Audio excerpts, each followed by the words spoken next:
Okay, guys, we are live. So for those listening at home, welcome to the Live from the Sword Coast podcast. My name is Kevin Madison, and I will be your friendly dungeon master this evening.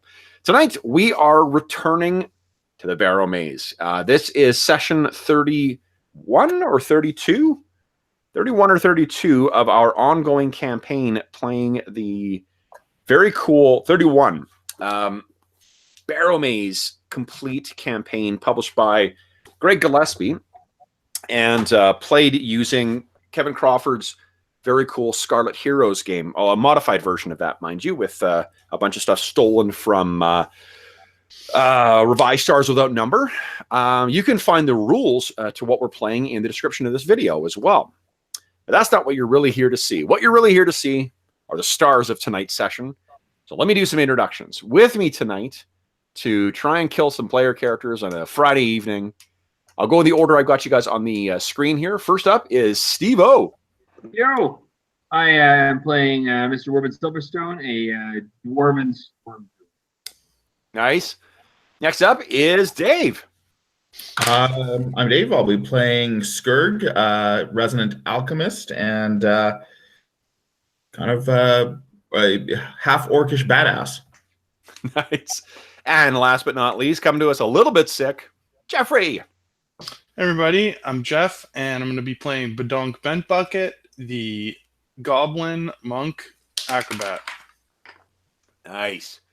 Now, I wish I had come home. I just realized that. So I had a FedEx package come today that I missed, and that my son didn't. Well, he did. He just took the sign-off thing. I couldn't remember what I ordered from FedEx. I remember now because I'm getting feedback from somebody. Nope, it's gone. I remember now what it would have been. It would have been my actual copy of Oriental Adventures. And the reason that's important is because it has the random event table that I want to use in tonight's session. And I don't know where the hell I put it. I've got a bound copy. Oh, I do know. Do I? No, I have no idea. All right. Then we'll just skip that. So where our session will open then tonight, guys, is with... I'm getting sporadic feedback. Can everyone check and just make sure that they are muted in Roll20?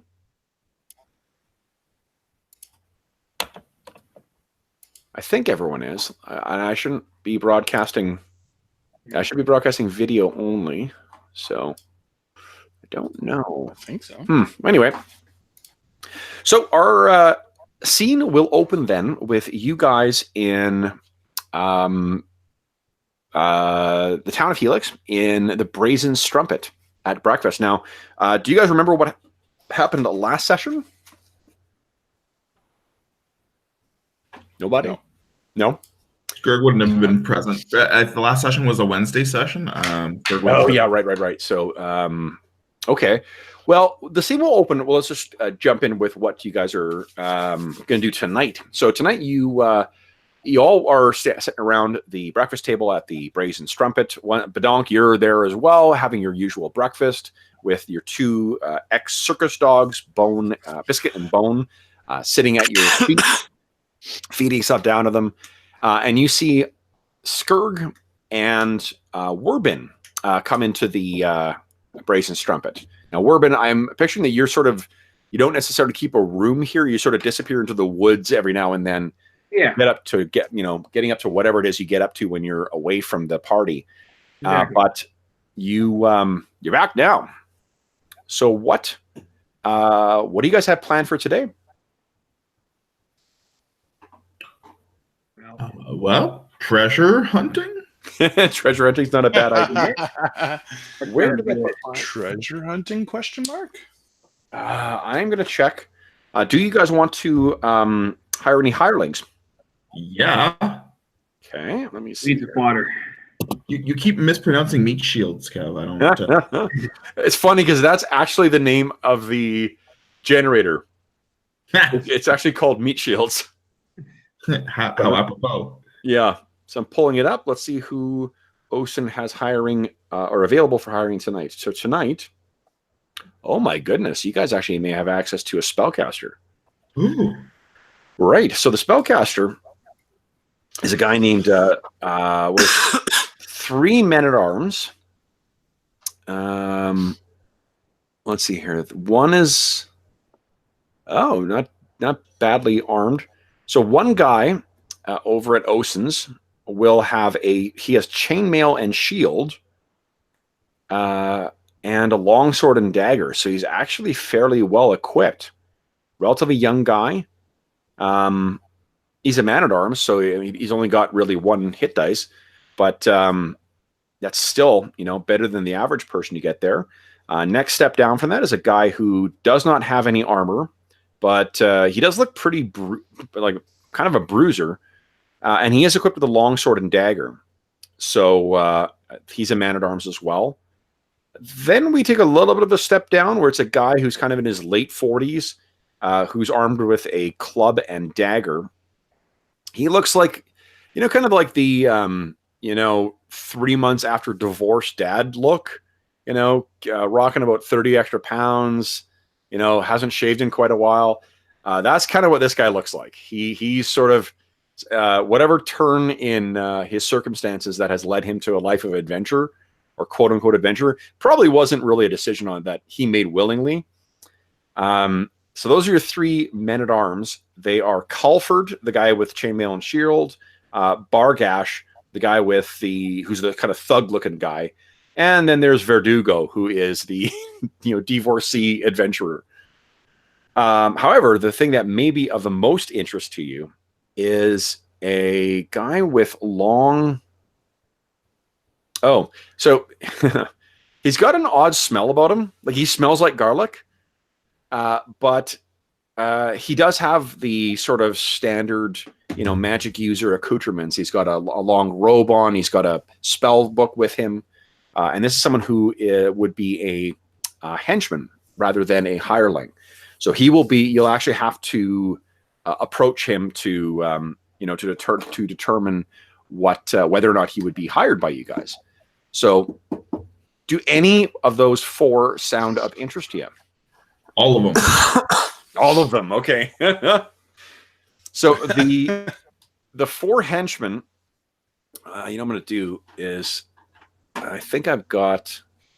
Let's see here. I've got to have some kind of image for useless henchmen. Actually, I'll do it as guest stars for some of the characters from our Astonishing Swordsman and Sorcerers game. So let's see here. These will be the henchmen here. Boom.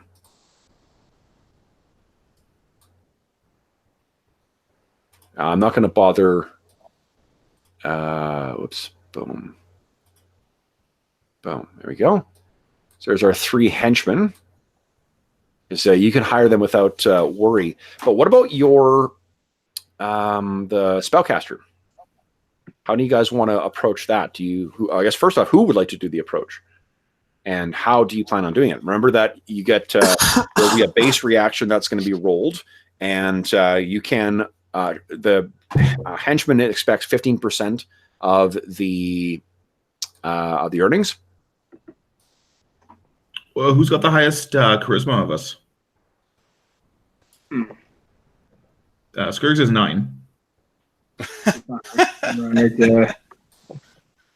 Does no one have any good? Not really. I mean, sorry, Steve, I'm having a hard time hearing you. Are you guys having the same difficulty? I can hear you talking. I can't make out what you're saying. Hello? There we go. Now I can. Yeah, perfect. Yeah, my charisma's 12. Okay, so you're actually probably the best suited to chat. And he might be more inclined magic user to magic user, so. Well, Right. I take it that you are just too polite to point out that you're not a magic user, you're a druid. Well, colleagues of the source. Yeah. Okay, let me... Voodoo magic is still magic. Exactly. Okay, where is it here? Where is it? Hirelings. Okay, here we go. Here we are. wrong sheet. Give me 2 seconds here, guys. Let's grab a quick book. I forgot. Sorry, guys.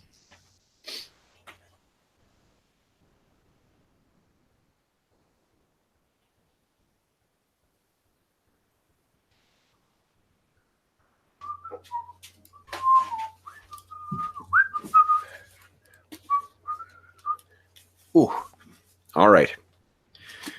Okay, so are you guys also afflicted by the same problem where the last song that you heard in your car is the thing you're going to sing until you get back in the car? I know that issue very well. Yes. Yeah, it's just terrible. I mean, it's good when it's a good song, but it's Yeah, you pick up right where you left off, though, right? Like you get in the next morning. And yeah, pretty much. Yeah. Okay, let's see.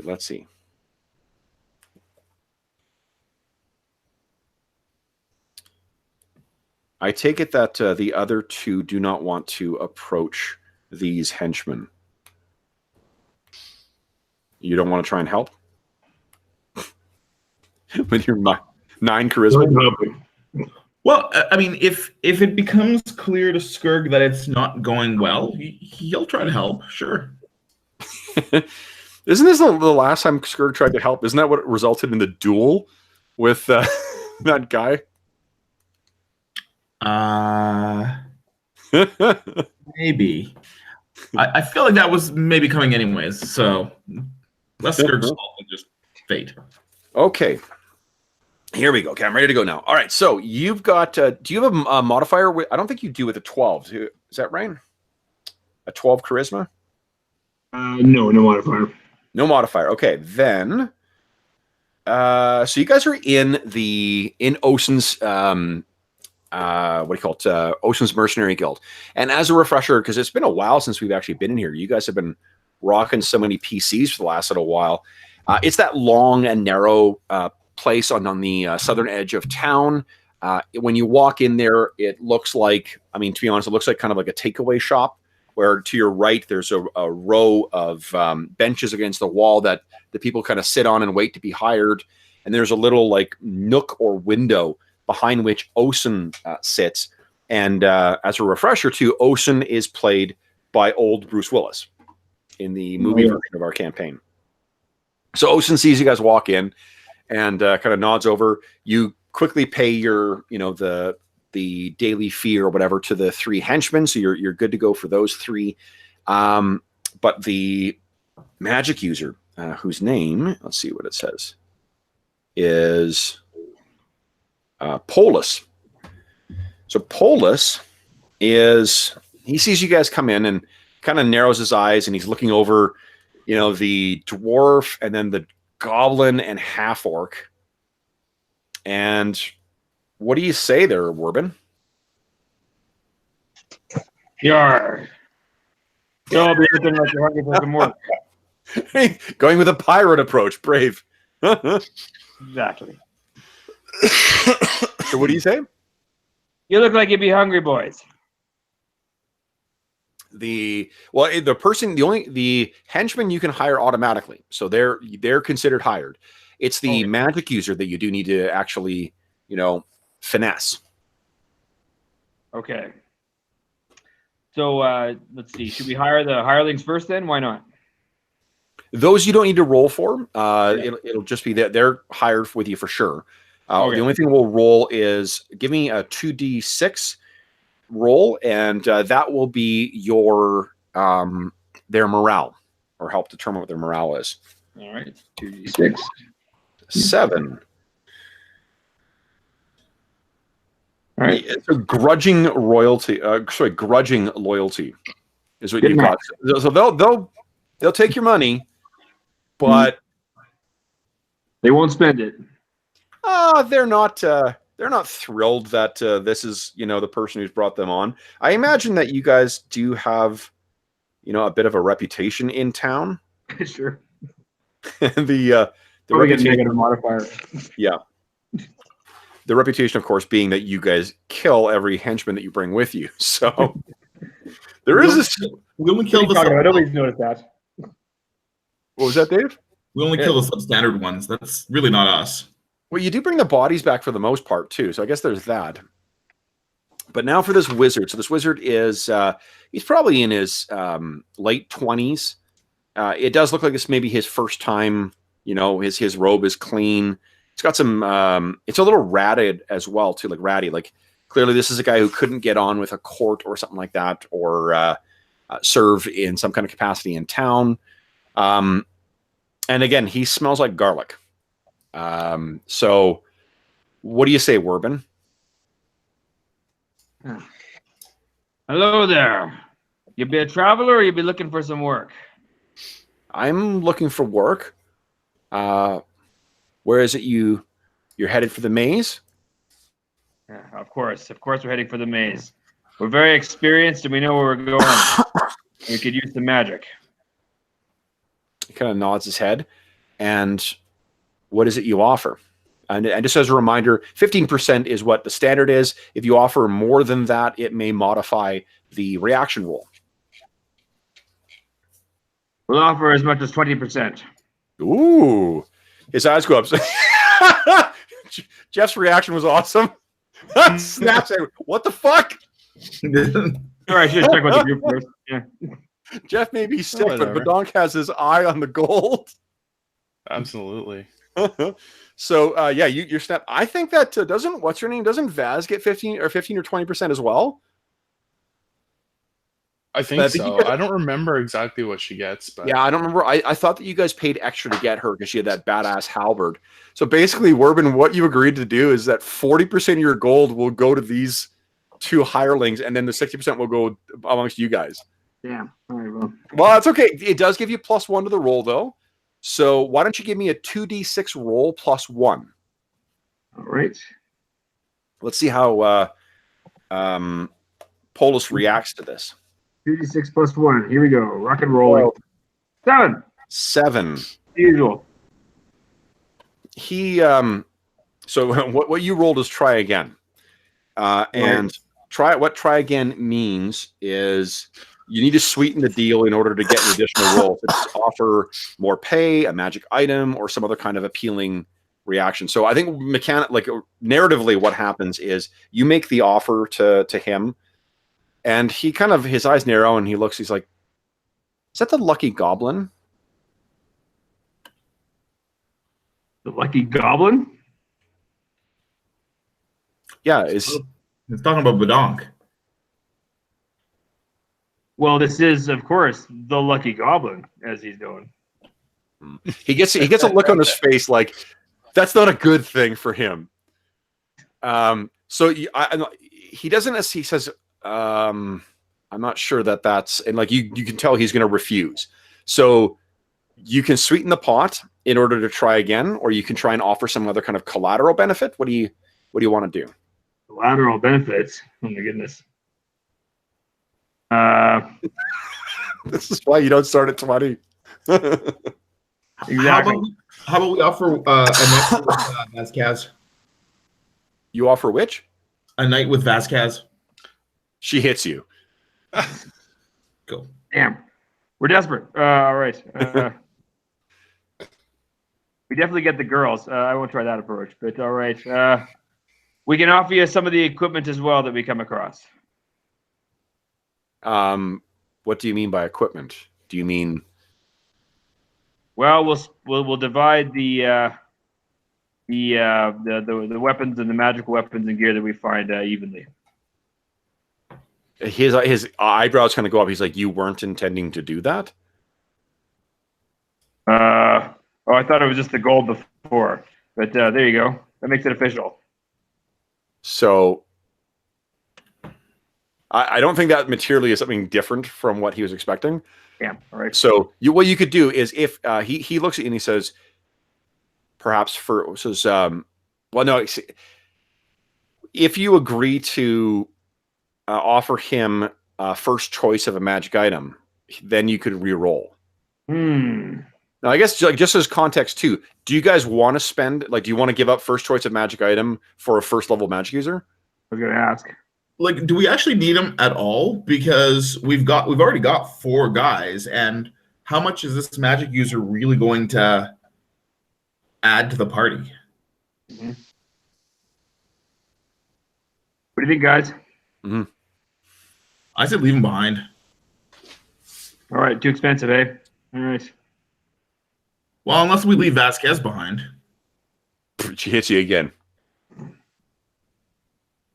All right. You guys have got a thing. Okay. Well then, my friend, it's been good meeting you. We'll see you tomorrow when we get back. He kind of shrugs his shoulders, like, "All right." The three soldiers, or the three what do you call it, mercenaries. So I'll just differentiate them by let's see here.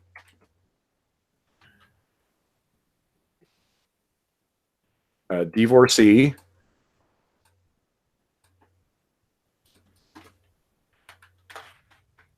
thug, and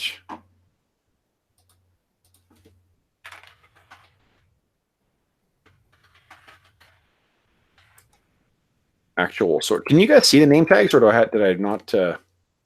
Yeah. Oh, you do see them? Yep. Okay, great. Okay, so then that is your party, I guess. You've got 3 hirelings, you've got Vaz, and you got all 4 of you guys. Gosh, things could not look better. Let's see if we can change that. So you guys grab your supplies and head out into the Barrowmoor.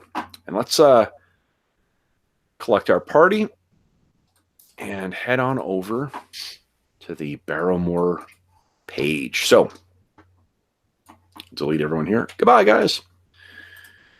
Boom. There we go. Why don't you guys go ahead and set up your marching order for me, please? Unfortunately, Wes seems to be off doing something or other. So you can go ahead and set yourself where you want. You can put the henchmen where you like as well.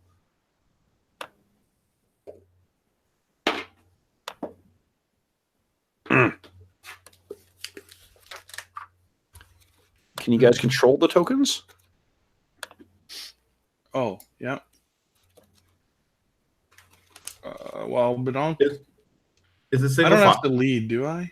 I guess Top is the front, bottom is the rear. Actually, Bedonk trusts Vasquez to lead us now. He will go back to lurking in the woods. She's been there so many times. Yeah. Okay. Let's see here.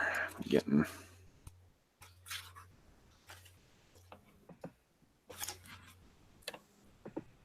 the. You know what I need to do is put tabs in here so I know where the fucking encounter tables are.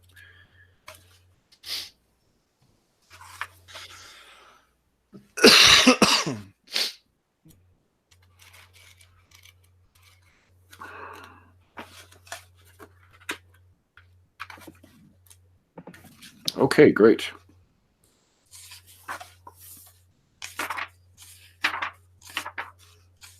There we go. All right, guys.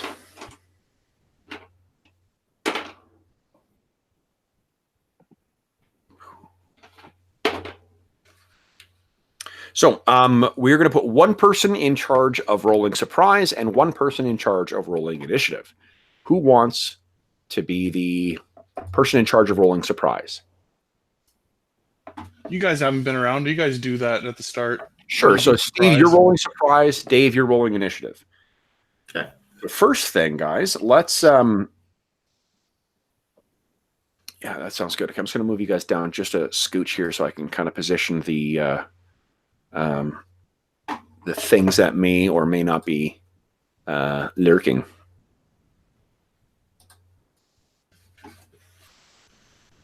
Okay, give me a sec here.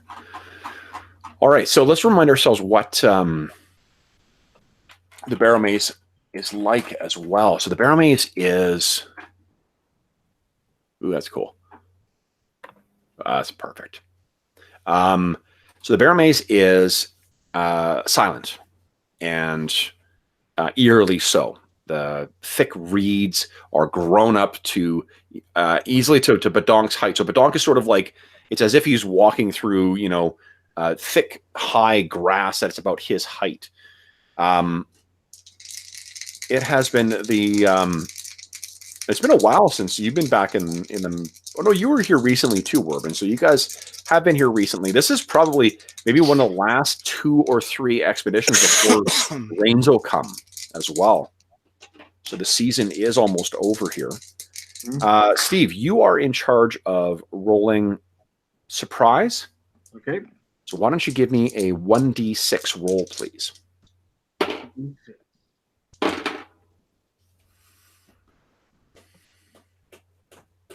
3. 3.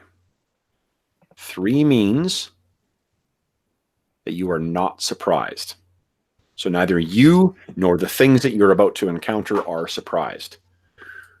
I'm going to make you guys a little smaller here so we can make room for it.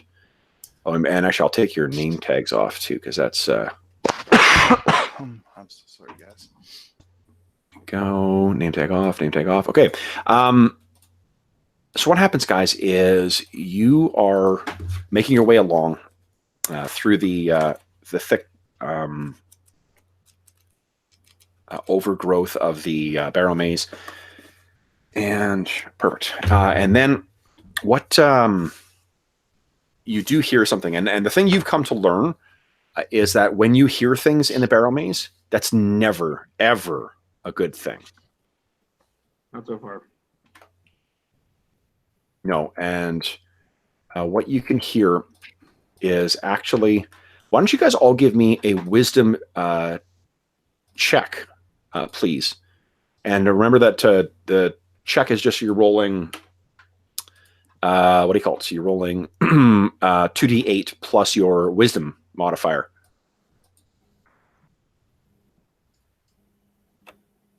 Oops. Nice.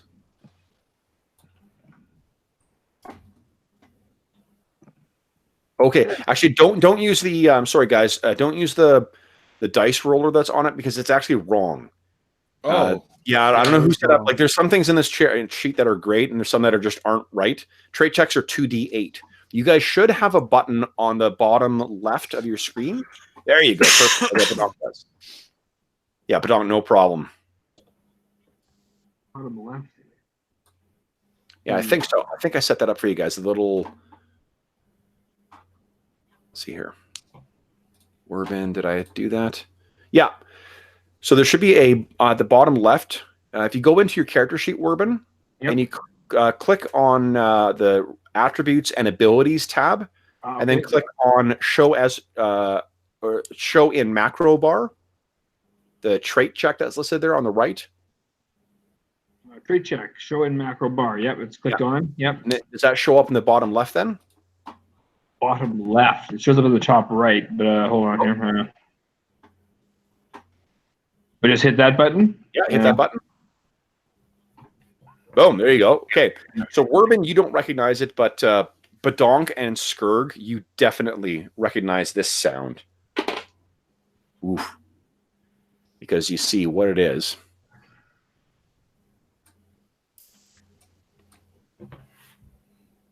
Are the chattering sound of the chitin of a giant scorpion. Now let's see where it's approaching from.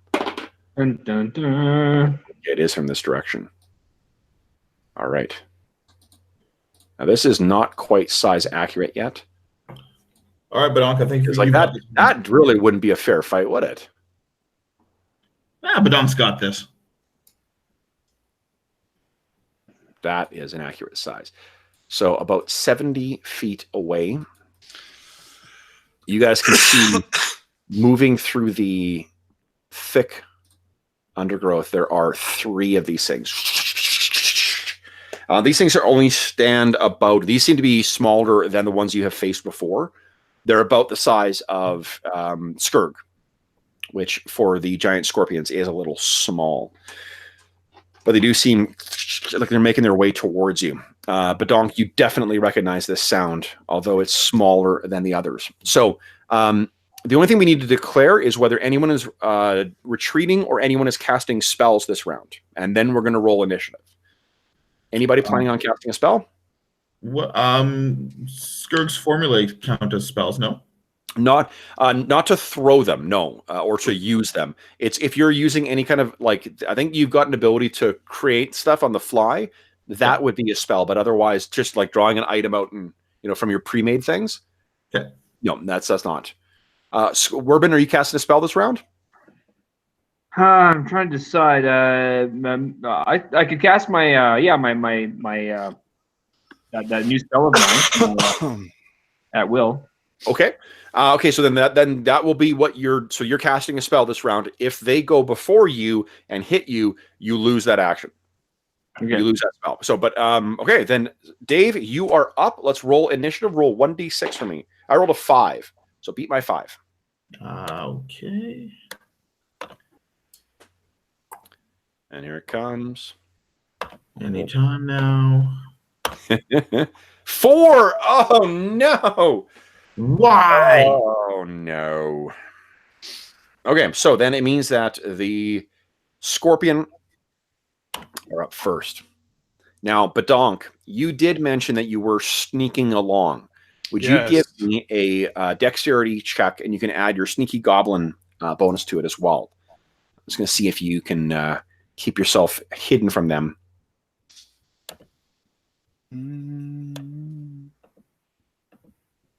I think there's a chance that they may just run right past you.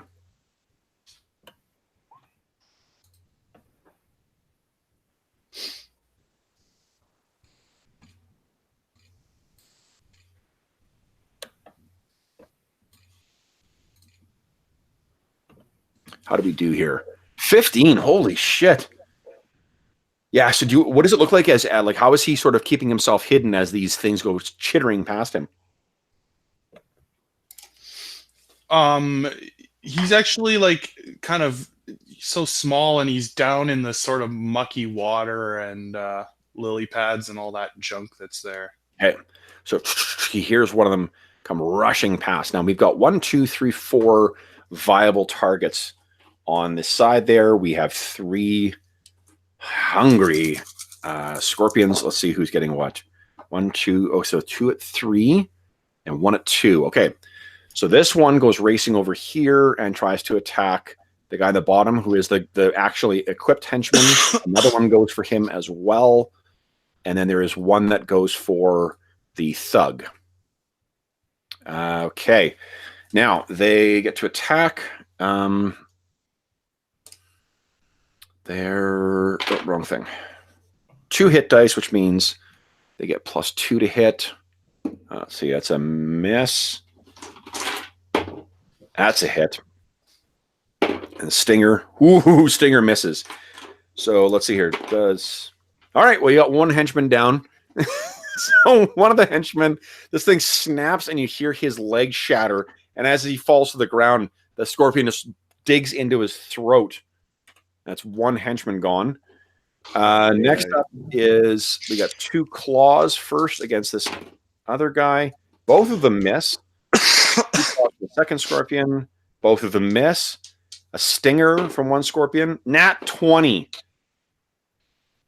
So these things go skittering out of nowhere seemingly and go crawling all over your henchman, and this one hits him. And yeah, so 3 up, 2 down so far.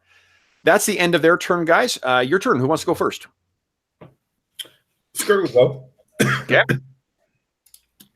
He will start by quaffing a mist form elixir.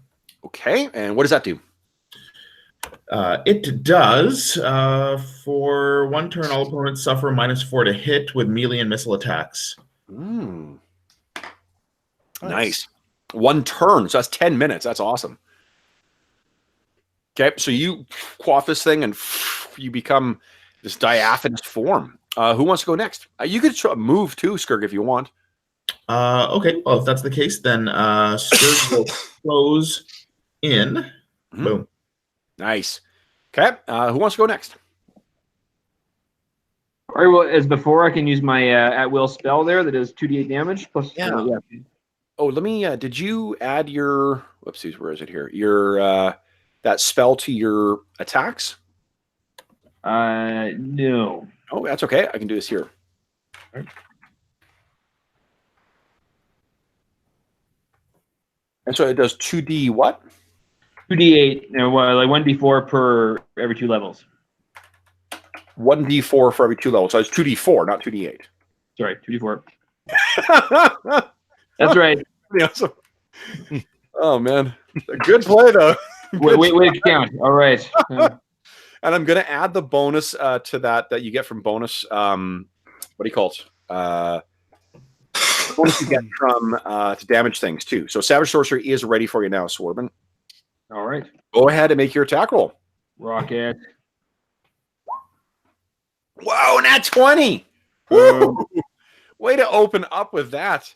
All right, so that is now it's not 7 points of damage. You roll those separately. So it's one, 2. So 2 points of damage, but that's actually enough to vaporize. So what does this actually look like when you're using your Savage Sorcery? Is it lightning? But of course it is. Yes, just a nice, quick sort of bolt that I can sort of flick off with a minimal physical effort. Awesome. So this bolt of lightning just vaporizes one of the things, or like bursts it open as if it's been like microwaved too much. You also have your feet, remember, or your fray dice as well too. So you can go ahead and roll that. Okay, is that a d6? Click on the fray dice thing on your attack. Where's that there? Fray dice on my attack. I thought that I added that in for you. Let me see. Maybe I'm. Fray die 1. Where is it? Oh, I didn't. Hold on, Steve. Sorry, I didn't add that. Okay. I was thinking of your fray dice. I think is a 1d6. Okay, so does that show up now? Yes, it does. Awesome. Boom. What do we got here? 1 point of damage. Okay, so boom, put a little red dot on him. Okay, so you got one. The lightning kind of arcs out and hits a second one of these things, scorching across its carapace. Who would like to go next? I'll go, and then one of you guys could go for Vasquez. Yeah, who wants to control Vasquez? Doesn't matter. Dave, you go ahead and control Vasquez tonight. Sure. Okay. Until or if Brent gets on. Badonk will sneak up behind it and attack. I'll give you a +2 to hit because you this thing's completely unaware of you.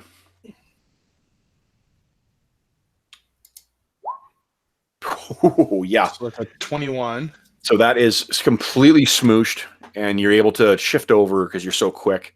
And go ahead and roll your fray dice for the second guy. 1 damage. Okay. So, and you crack like basically the there we go. You dance over and then smash. Bring your elbow down on this other one, and there's a crack, and you hear a smoosh of or a bit of like gooey innards from this thing leaks out the side, and you take a stance back. Dave, now these things are lesser foes, which means that Vaz automatically hits them. Oh, okay. Yeah, so just go ahead and roll damage for her halberd. Which is on her, if you open her character sheet, there's a halberd sheet there, or halberd attack. okay.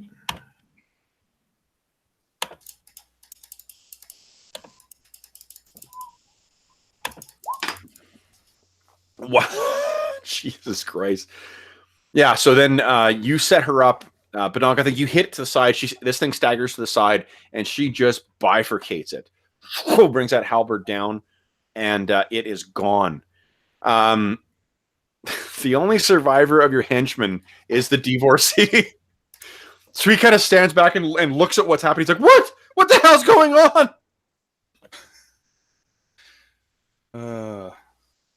What is this?" You know who he reminds me of? Mm. Peter from Deadpool 2. Yeah. Yes. That's funny. Oh, man. Well, you guys knew what you were signing up for, didn't you? And he looks down at the dead bodies. The one, the guy who was actually equipped fairly well, who's now got this like finger kind of hole in his chest. His whole body is twisted, and like his face is kind of racked with or has an expression that's racked with pain as the poison that came from these things. Actually, Dave, narratively, if you do have any of that giant scorpion venom on you, we can say this is where it came from. Oh, nice. Okay. Yeah. So, all right. So, whew. Monk points out that he might want to gear up a bit. And does he gesture to the bodies? Yeah. Okay. Well, So it'll take 20 here. minutes there. I think it's an excellent idea. So he's got a better armor class now. He does have, instead of his club and no armor, he does have shield and chainmail. So, I mean, his AC is going to be a 4 now, which is better than what it was before. Right. Might as well. But unfortunately, I do have bad news. There's no random encounter while you're waiting. Aw. So that is all within the first 4 hours of travel. Apart from that initial bit of difficulty, you guys do manage to reach the Barrow Mounds without any other significant difficulties. So, did I move us back? I did. I'm moving you guys to the bottom there. Now let me make some rolls here. So I'll do these one at a time because this is more interesting for me. Jeff, you can move 4. So let's count these off here. 1. Oh, sorry. Yeah. Oh, sorry, I got you at the bottom. 2. 2. 3. Stop. Oh, stop. Something is lurking. So when you, let's remind ourselves what the Barrow Mounds look like as well. So when you reach the Barrow Mounds, this is sort of shrouded in mist that prevents you from seeing beyond about 100 feet away from you. That's what stretches out. There's no mountains in the background, but the overcast sky. And I think this time of year too, there's probably like, by the time you reach her, there's like a light misting of rain coming down. So it's still warm. Like you're not feeling chilled by this rain because it's still late summer heat.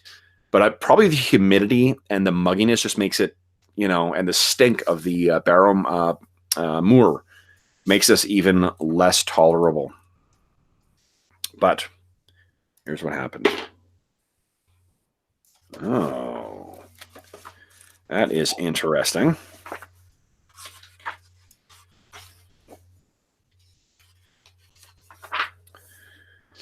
So,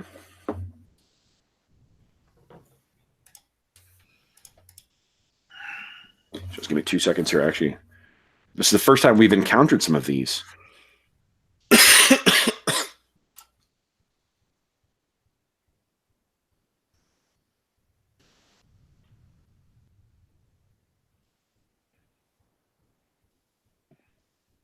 Okay, so what do you guys see? Let's see how many of these things there are.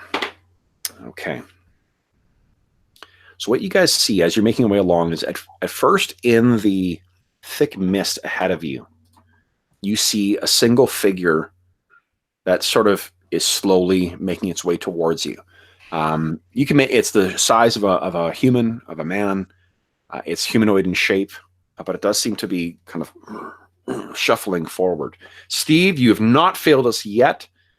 So give me a D6 roll and let's see if you are surprised or not. Not surprised. Boom, not surprised. Nice. So this thing appears about, let's see here. It's 80 feet, 80 away right now as this thing comes out of the mist. And what this is at first you think that that this is, like one of the shambling dead, the run-of-the-mill ones you guys have seen. I mean, at this point, you guys have spent an entire season, running sorties to and from the Barrowmaze. You have encountered skeletal undead. You have encountered disgusting, sinewy, hungry creatures that you would freeze the blood when they touch you. You've seen giant shambling creatures that seem to be just risen cadavers. And you've seen that horrible creature that seemed to be stuffed with spiders. But you haven't seen anything like this. This appears to have been a man at some point. But it looks as if it's had small bites all over. This thing's eyes have completely glazed, gone white, a milky white. The hair is greasy and hangs against the side. And this thing kind of turns and looks at you guys. And you think your eyes are playing a trick on you. But you realize that there are worms that are making their way in and out of the flesh of this thing. And it opens its mouth in kind of a snarl. It's sick, yellowed, and corroded teeth there. And its mouth itself, as it opens, it kind of like worms fall out of it. Before we roll initiative, guys, is anyone casting spells? I I don't intend on it.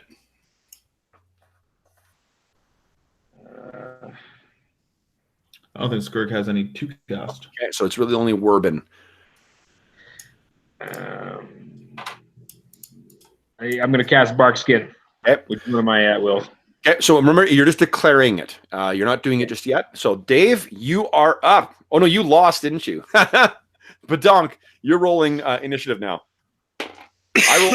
All right. Beat my 3.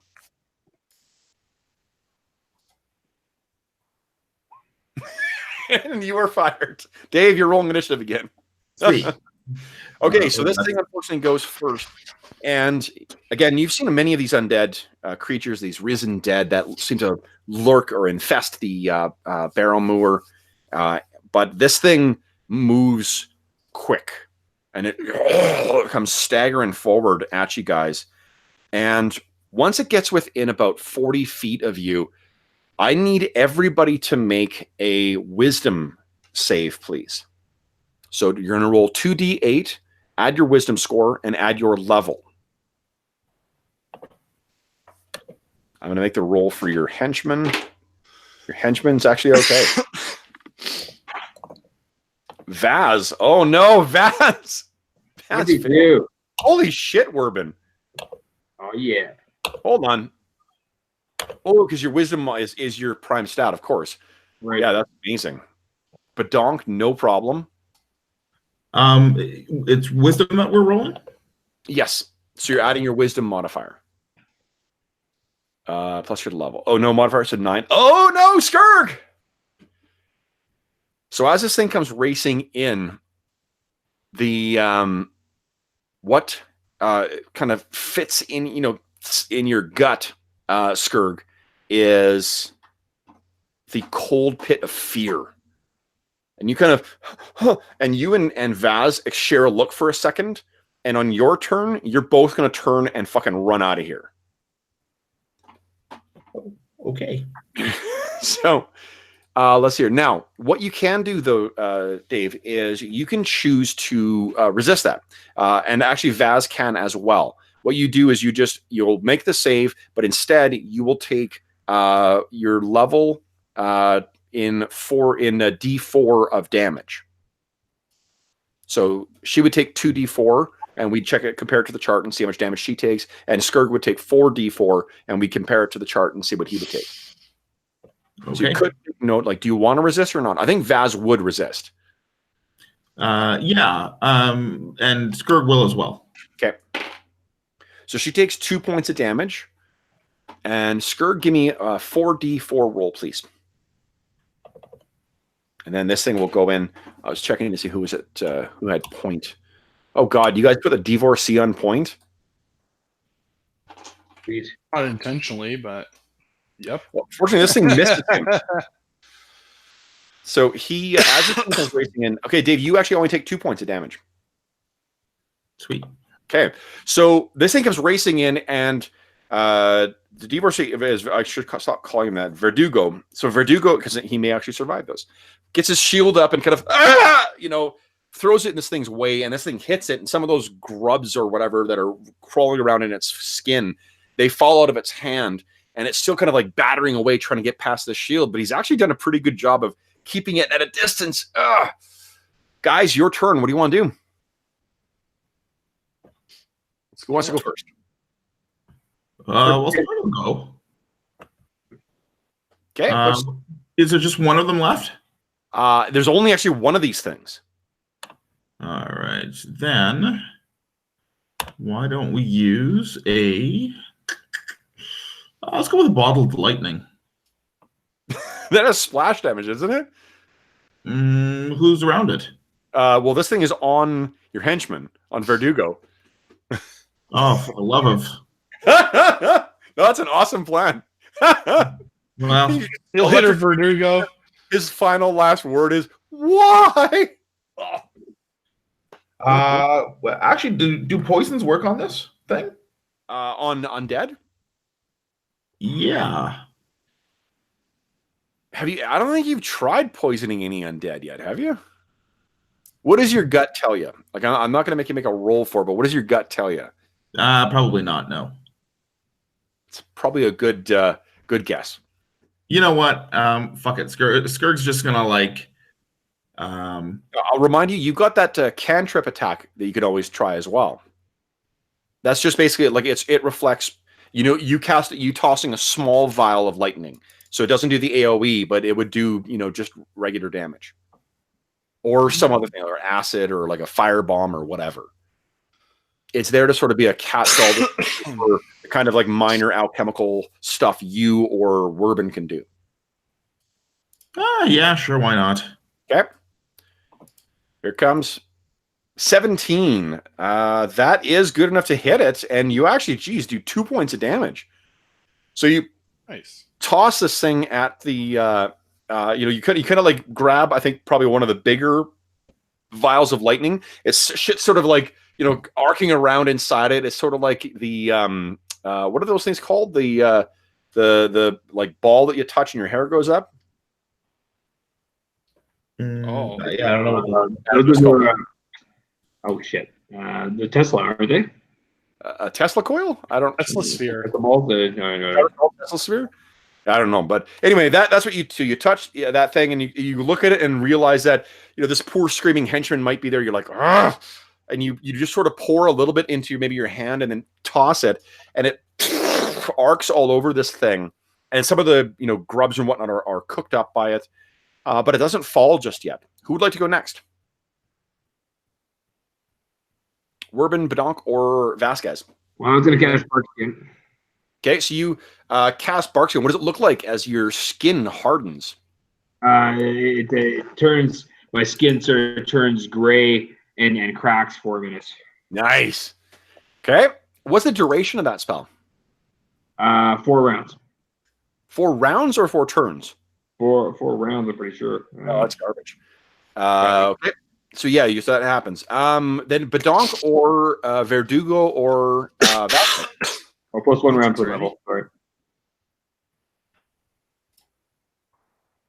Bedonk. Okay. 15. Bedonk, that is good enough. So you leap in and hit this thing, and yeah, you not hit it so hard it's knocked to the ground, and is not going to be getting up again. However, I need you to make a Constitution save for me, please.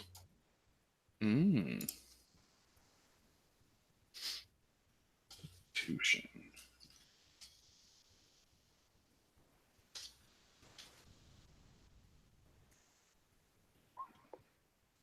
Whew.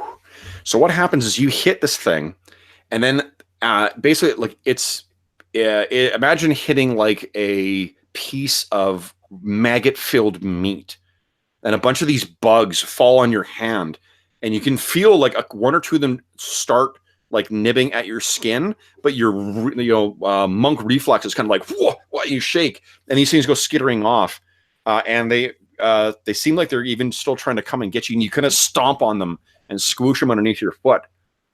If you had not been wearing hand wraps, you think that maybe these things would have burrowed right into your skin.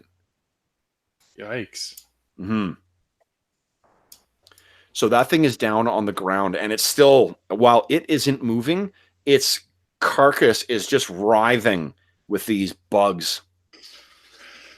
What do you guys do?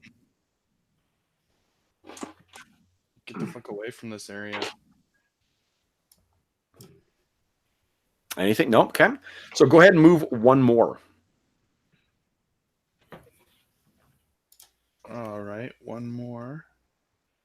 You carry on through the mounds, winding your way through the heavy hills. Okay. Now you can go ahead and move 4 more.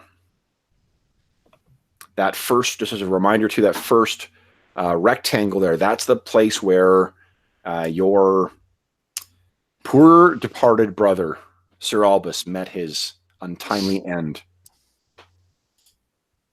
Okay. That passage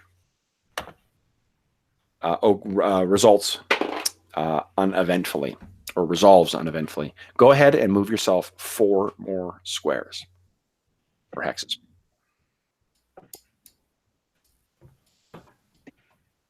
All right. Okay. So you reach the entrance to the Barrowmaze without other encounter. Let's just take a quick look at what the entrance to the Barrowmaze looks like again. There we go, guys. This is what you see. Now becoming a bit of a common sight. You've been back here at least a half dozen times, right? Yeah, we've been here quite a few times. So as you guys approach that open mound, let me, okay. You see, you're able to make your way down to the entrance to that. There's that giant stone slab that's thrown to the side, and you get inside, and it's completely dark. There's no light inside there. Skurg, do all 3 of you have dark vision? So Vaz, actually, it doesn't really matter because Vaz won't and Verdugo won't. Is Verdugo going to be the torchbearer? Or Yeah, that would make the most sense. Rather Okay. than Vasquez doing it. Yeah, no, because Vaz needs her 2 hands for that halberd of hers. All right, so let's just remind ourselves what you see inside. Inside there, the entrance is the first way down, or the way that you have discovered to get into the Barrowmaze itself. A old rusty block and tackle attached to a tripod sits atop the hole, and the rope descends down into the room. And let's see what you see. So this will probably chug for a moment as it loads, because it's a pretty fucking big map. Let's move everyone back to the entrance here. Boom. And I think I need to add... I might need to add Skurg back in. Let's see. Actually, it loaded pretty well. There's... Okay, Werbin's in there. No, that's... oops. Not the right guy. So Wes is gone. I just need to add Skurg, and I need to add Verdugo. So let me get to them. I should really get rid of Ackerley's token, because it's just going to make me sad. How did he die last session? I'm trying. Oh, that gargoyle, right?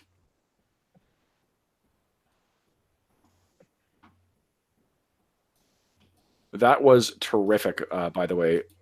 When you guys saw the gargoyles, we're like, we're going to go and inspect them.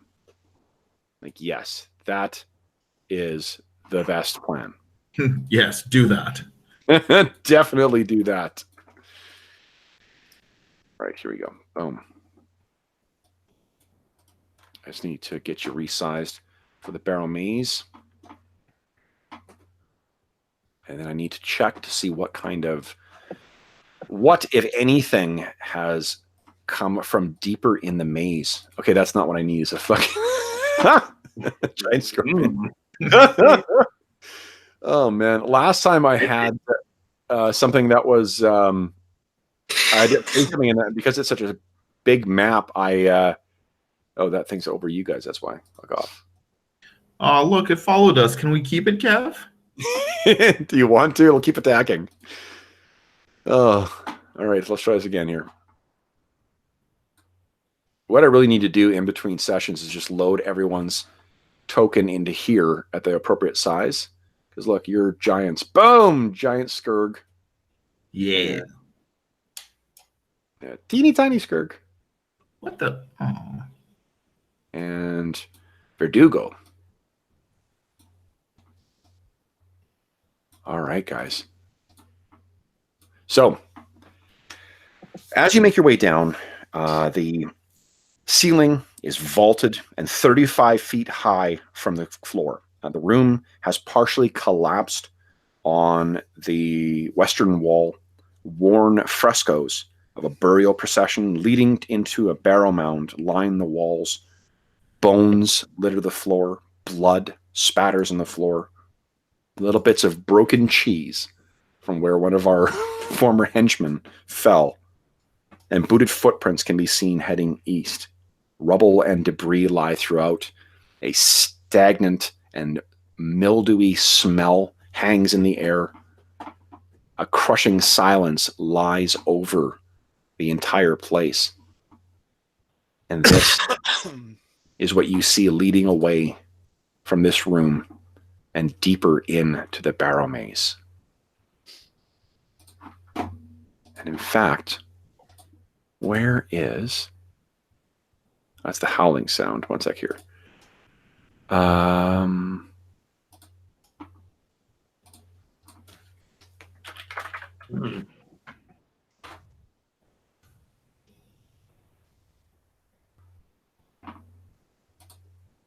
Let's see if this...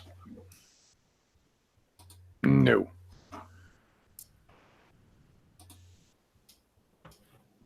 Ooh.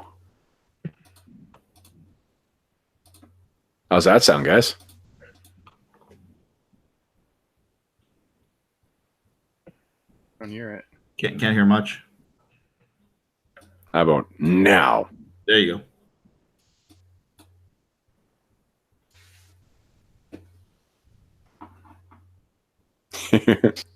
So my apologies to the folks listening at home. We can't get the ambient sounds to play in the stream, but our heroes now hear the ambient sounds of water dripping, air moving through the endless corridors of the Barrowmaze, and the sound of something moving deep off in the distance. So let's see here. What I need to do is make a couple quick rolls here. Okay.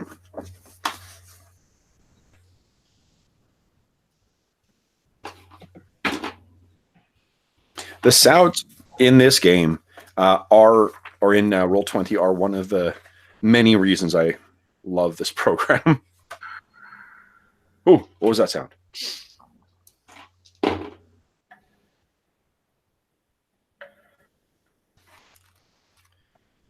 So good. Okay. So, guys, where would you like to go?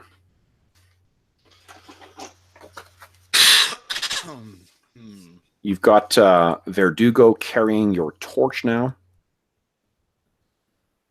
Should we go towards, is that 19 or 61? I mean, it looks like 61 to me, but...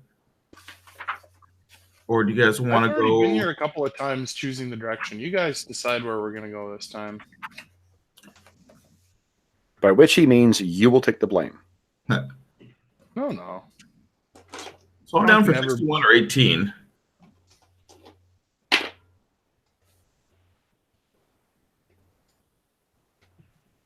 Sure. Steve, do you have a preference? 61 looks interesting. I mean, sounds good to me.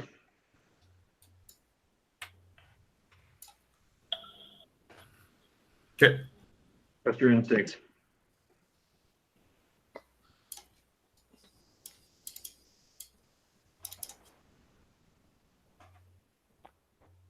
Sorry, where are you guys going? You can go ahead and start inching yourself forward if that's what you want to do. Yeah, we're going to 61. Okay. So remember, each square is about 10 feet. Okay, so yeah, stop yourself around there.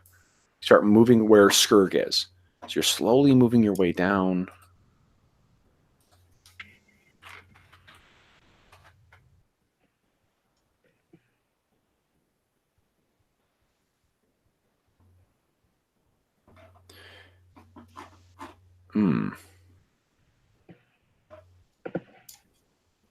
Yes, there you go.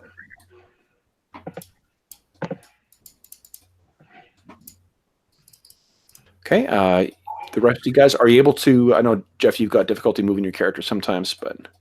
It's just really, really small. Yeah. That's what she said. How mean. How mean.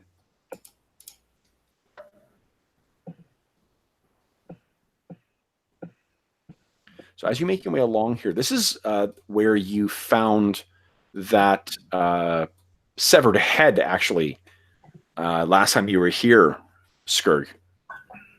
Remember that you found that head with that, or that helmet with that head in it? Yeah, I thought it was round. Am I pinging? Yeah, like round here. Yeah. Yeah. Okay, so you got Vaz and you've got Verdugo coming up as well. So that's around where you guys are. The shadows are flickering around from the dancing light cast by torchlight. Go ahead and move yourself another 30 feet, guys. So 3 squares.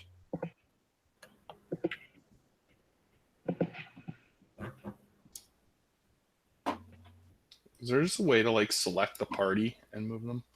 Yeah, you should be able to drag and select. I think you guys should have all have control over all tokens. Like if I do this, does it work? Yeah, it did work. Look at that. Okay, perfect. Nice. So as you guys are moving along, would you give me a wisdom check for Vaz, please? That's me, and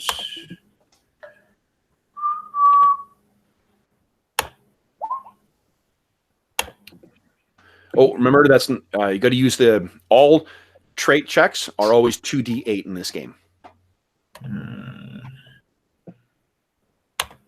That's actually good for you because 6 would have been a failure. and for I would add whatever Vasquez's. Oh, she's got nothing. Yeah, she got nothing. Nada. Okay. So I don't need to roll for surprise here.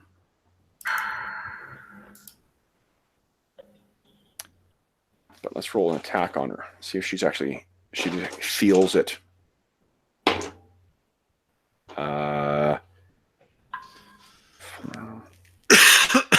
Yeah, unfortunately, that's a hit. All right. So you guys hear a scream from behind you, and you turn to see Vaz. Vaz takes 1 point of damage. And on her character sheet, let me see, are her actual stats filled in there? They are. Awesome. If you could reduce her strength, her current strength by 1. Oh, shit. Okay. And what you see there is it looks as if it was the shadow that she has been casting has somehow come to life. And it's lurching over her and she's kind of she's pulled back, and it leaves these like shadowy tendrils behind. And the way from her scream, you can tell that she is quite badly hurt by that. I'm going to do 2 more attacks on her and just fill in the rest of these guys here. Whoa. What kind of damage was it that she took out? It seems as if her skin would have been exposed to like frozen metal or ice. So let's see here. Second, there's 2 more that are attacking her. Oh, fuck, nat 20 and a 17. Seems like she was attacked by assholes, Dave. That's what it was. She takes another 2 points of damage and loses 2 more points of strength. Yeah, Right. She's just surrounded by these things. Who would like one more point of damage or 2 more? 2 more points of damage and then 2 more points of strength lost. Yikes. So her strength will be down to a 15 right now. Yeah, I got it. Okay, so and she's sort of like swinging her halberd, trying to get in a defensive posture, trying to get herself back. Guys, let's roll some initiative. Dave, you're back rolling initiative again. I rolled a 3, beat my 3. And that's 2D. Nope, D6. D6 for initiative. Just one? Just one.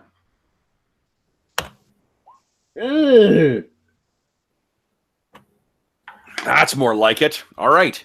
Yeah. So, guys, I didn't ask to see if anyone was casting spells, but anyone who's casting spells will be further back in the party anyway. So it seems as if there's this fucking horde of floating, shadowy creatures making their way in towards you guys. What are you doing? We're going to fight. All right. Right, guys? Yeah. Yeah. Yeah, there's only like a bunch of them. Your wraps are glowing, Badonk. Oh, of course. Yeah.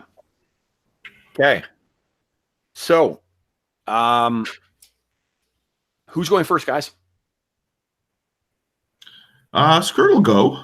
What does he want to do? Are they incorporeal?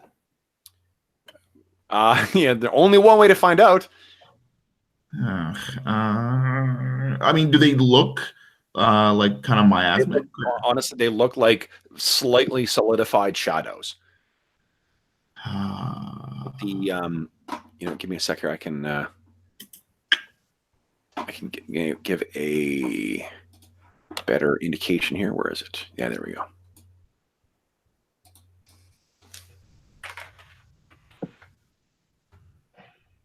There we go. That's kind of what it looks like. All right, you know what? Let's go with a little bottled lightning again. Nice. Okay. So you're just trying to hit a single target. Go ahead and make your attack roll.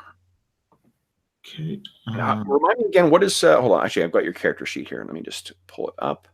What's bottle lightning do? 2d6 plus 2. Oh, wow. To target, and all targets must make their save or lose their actions for the next turn. Holy shit. That's awesome. So go ahead and make your attack roll. Okay. That's And that's a attack again. So that'll be, let's see here.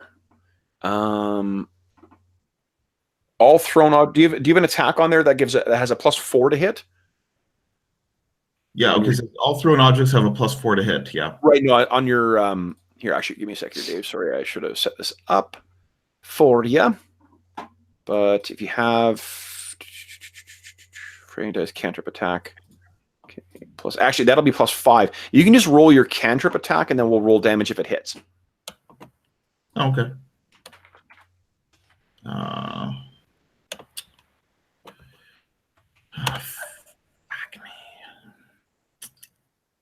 Bottled lightning, 2d6 +2. Actually, Dave, there you go. I got bottled lightning up there for you now. Oh, you do? Yeah. Oh, you do? Boom. Oh, yeah, that's definitely a hit. So you toss this thing, and it. What does it look like as it sort of as it bursts out? So it hits the ground in the middle of the group. And like tendrils from the ground, but they're like fingers of lightning that pulse up and like grab onto each one from the bottom and electrocutes them. Go ahead and roll your fray dice as well, because these things are lesser creatures or lesser foes. Oh, sorry, I rolled Vaz instead. Yep. Oh, okay. Yeah, Vaz actually does have a bigger fray dice than you do. Yeah. Hold on. Yeah. Oh, nice. Okay, so the lightning sort of it comes out and it completely consumes one of them.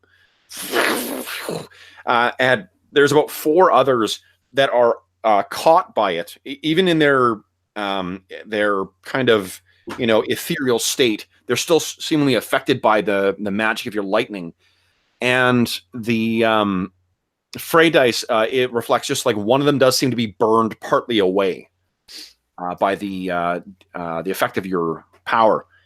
Who'd like to go next? There's I'm still ready. looks like there's 6 Okay. of those. Yeah, Dave or Steve-O, what do you want to do? I'll cast my electric shock at him. Okay, you go ahead and make your attack roll. All right. Where's the can't show? It's Savage Sorcery. There we go. Oh, boom. 15. 15 is good enough. Boom. Okay, so and what I'm doing, guys, just as a reminder of how it works, you need to roll 20 or higher in total. So I'm just adding their AC to your attack roll. Whoa, 2. All right, so Steve, go ahead and roll your fray dice as well. These are lesser foes for you too. Another one of these things is consumed by lightning. The hallways of the and that's another point of damage. I'll just apply that to the same one that Dave damaged. There are only 6 of them left, guys. 5 of them left. All right. I'm ready. Yes. Wham. Oh, what a terrible roll. That's not a good roll. You still can roll your fray dice, though. That unfortunately doesn't connect. And you sort of lash back at one of them, and the light of your wraps sort of tears part of one of them away, as if you were like waving a spider web aside. Okay, so then Vaz can go. Now, Vaz doesn't have a magical halberd, right? Just a normal halberd? I don't believe she does, actually. So it doesn't really matter. We're not going to bother attacking because she actually can't affect these things. She's swinging wildly at these things and not connecting at all with them. What does Verdugo do? He's proved to be a little bolder than than you would think. Steve, you decide what Verdugo's doing. Jeff's not feeling well, and Dave is running Vaz. Verdugo. All right. Is he going to attack or is he going to hang back? He's going to attack. Love it. Feeling that he can runs forward. Give me a D20 roll, Steve. Mm-hmm. He has +1 to hit. Actually, I'll give him +2 because I'm assuming his strength is at least a 13. Okay, +2. Go. Oh, that is not good enough. Not even remotely.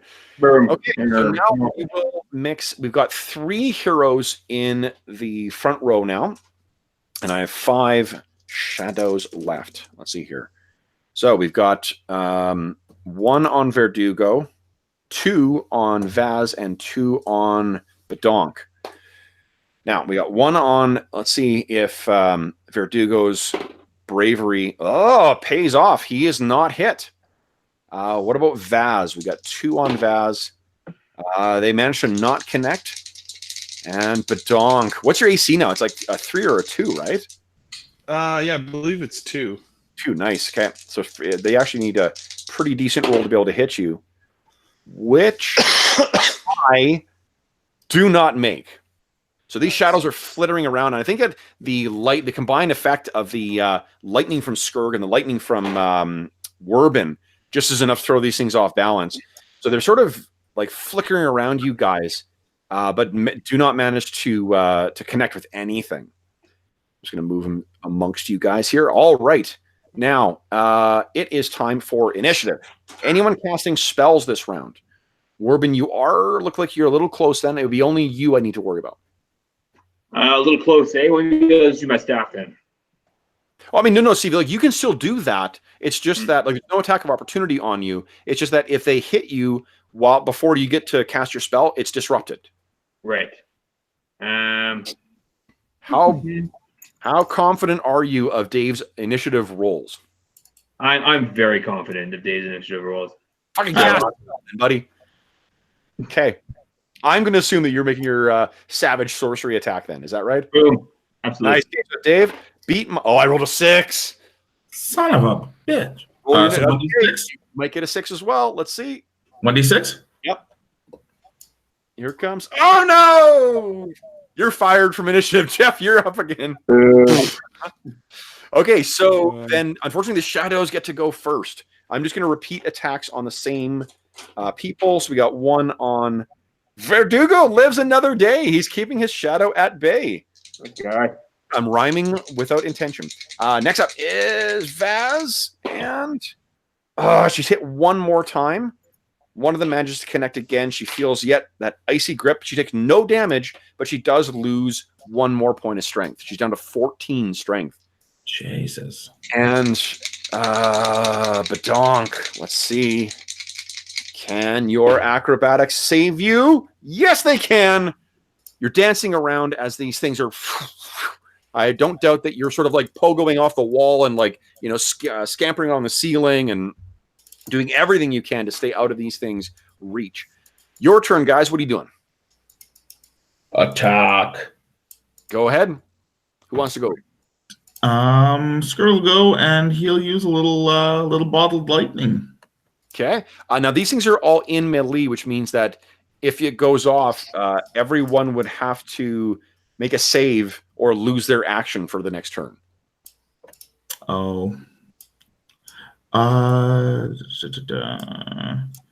Is Skirt within melee range? You could move up. Yeah, okay, let's do that then. Yeah.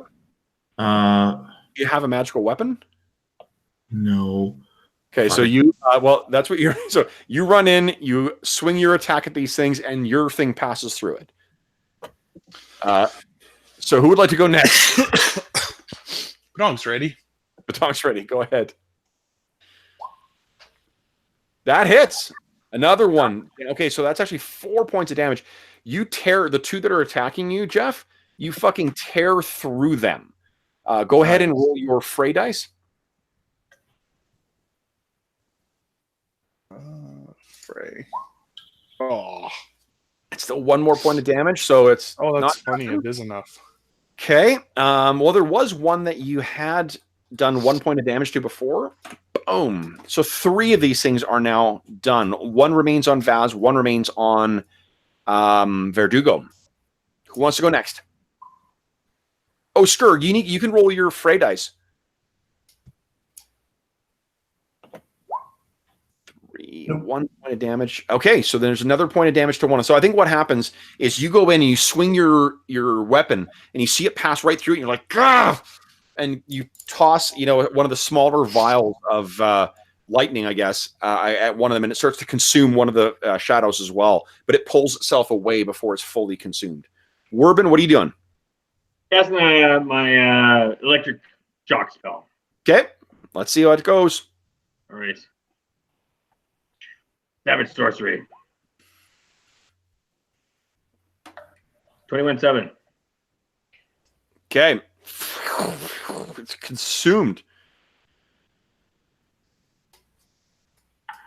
Gone.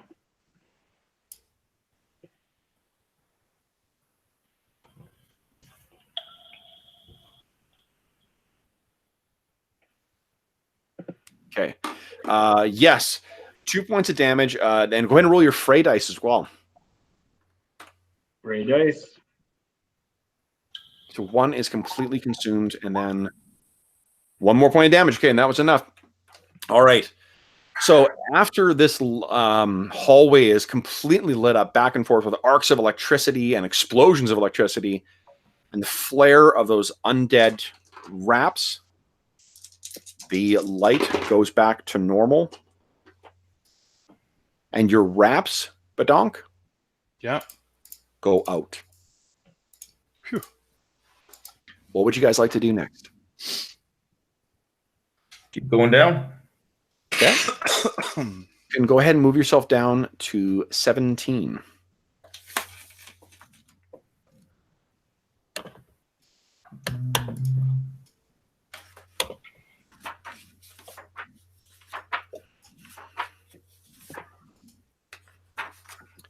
Well, you guys are deep in the Barrowmaze now.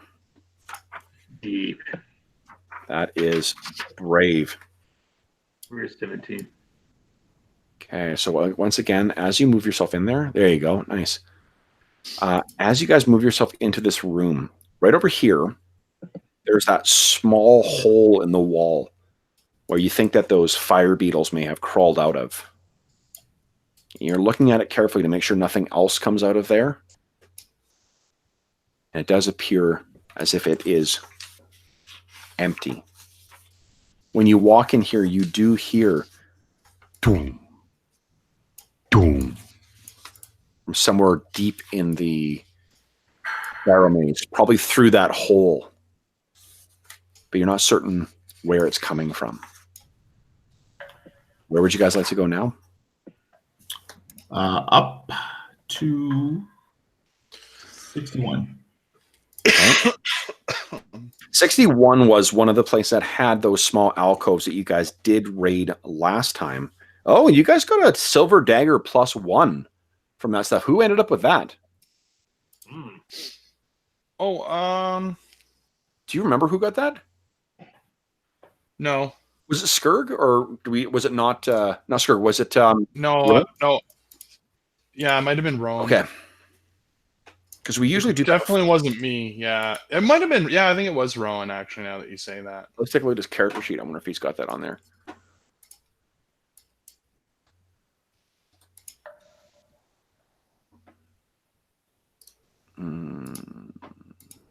Nope, it's not on there. No. No. So I don't know who got the +1 silver dagger. Who else was with you guys when you explored that? I thought it was Roan, Badonk. Oh, maybe Wes? Yeah, I think he might have just forgot to write it down because I don't think Wes took it. Oh, yeah. Wes got a +1 dagger in his equipment. Oh, maybe it was him then. Yeah. Okay. So you're about to head up there, Skurg, head north, and Badonk says, no, we've gone there. And he points to the end of the hallway where there is an unopened door. Guys, is there anything both better and worse than an unopened door in the Barrowmaze? Yeah, the best part. So you make your way up towards this wooden door. And I imagine you guys just carelessly just toss that thing open, right? Yeah, I mean, Skurg's in the lead. That's probably exactly what happens. Well, hasn't Skurg been very careful to... he's actually the one that everyone's been missing because he actually has thieves' tools. Well, that's right. That is right. This door sits before you. Do you just throw it open, or... No, Skurg will check it. Okay. So go ahead and... Oh, actually, I got to make the roll for you, don't I? What is your... intelligence is +3, right? It is indeed. Okay. And let's see here. Your intelligence +3.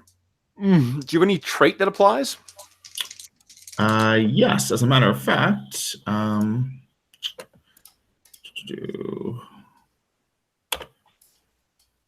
the burglar. What is the bonus from burglar? +1? 1. Yeah. Okay. So you carefully study this door again. You get your thieves' tools out. But Donk, you're kind of looking at like, oh, we got him back again. It's not just us. No kidding.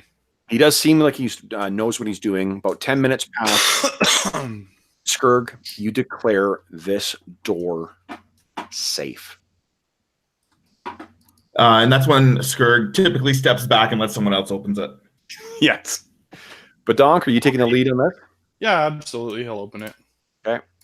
So Badonk, carefully grab the handle and slowly push it open, revealing boom, another room. Now this room, guys, there is a partial collapse in the southeast corner where the ceiling has come through. Otherwise, the room is unremarkable.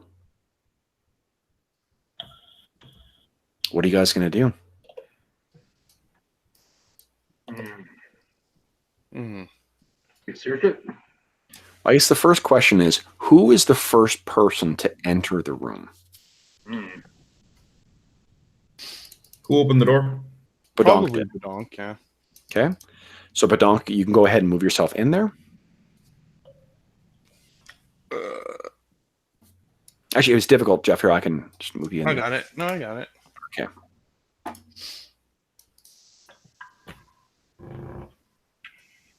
Okay.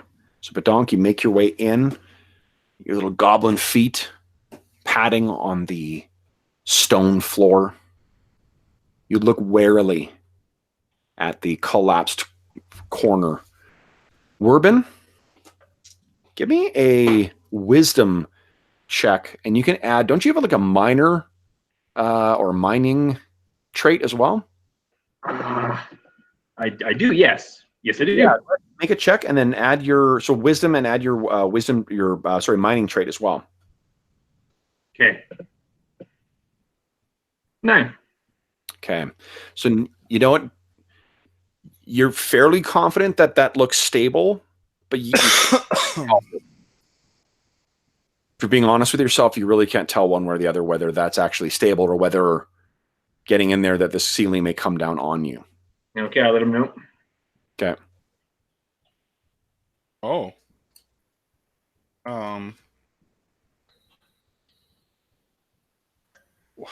What do I do? You're in there, Badonk. To you, it looks stable. Oh shit! One of these. And has not said that it looks like it's kind of collapsed. He can't. What he said is that he can't tell whether it's stable or not. Oh man. There's some way to test.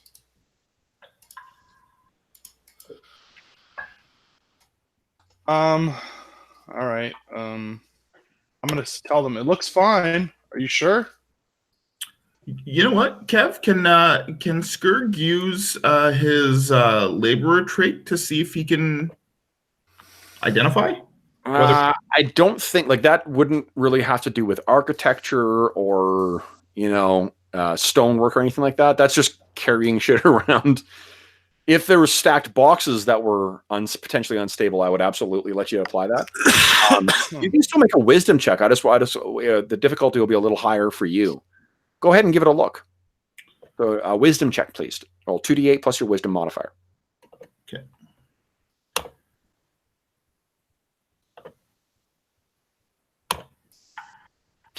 You have no idea. So I think what happens is Skurg is like, oh, come on, how hard can it be? And you take a look at it and you're like, yeah, I can't tell if it maybe it's been that way for 100 years. Maybe it collapsed this way yesterday. I really don't know. You don't necessarily share that, but that's what's going through your head. Skurg proudly declares that it's not a box. What are you guys going to do then?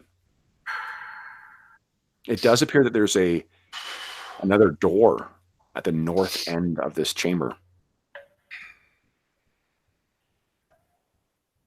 Let's say move for the door. Okay. How are you guys moving through the room? Well, I mean, it looks like Badonk's already in there, so Skurg will go next. Right. I want a little more detail than that.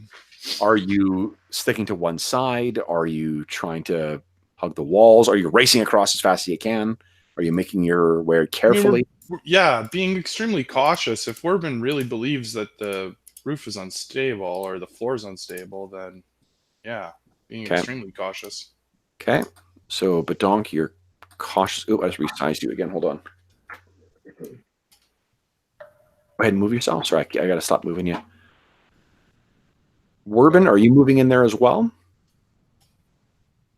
Yes.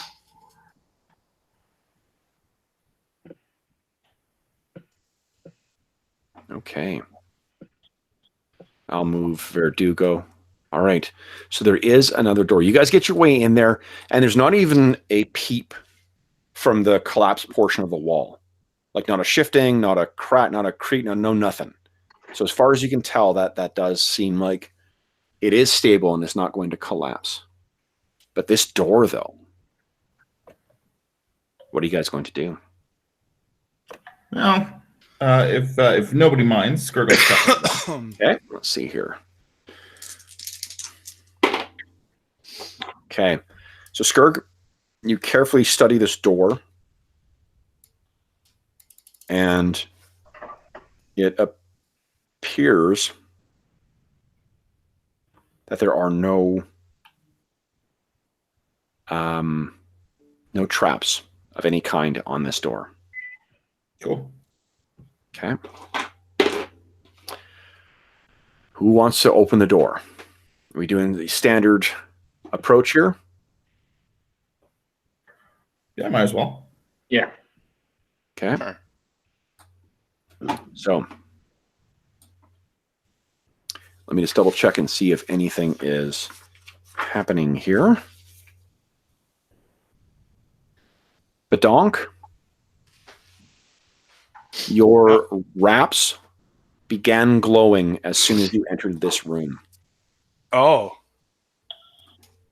Okay, I will obviously highlight that to everyone. Okay. Yeah, you guys can all see that these glowing like golden runes are ablaze on the wraps that Badonk has around his fists. Okay. And then you throw the door open, revealing bump, bump, bump. Gold. It is gold. So this room is full of pillars. And in the center there, it appears as if it's collapsed to a degree. There's a small pile of rubble. And when you go in there, 1 second here. 1, 2, 3, 3. 2. Skurg, as the door opens, you think you can hear very briefly this sound of like.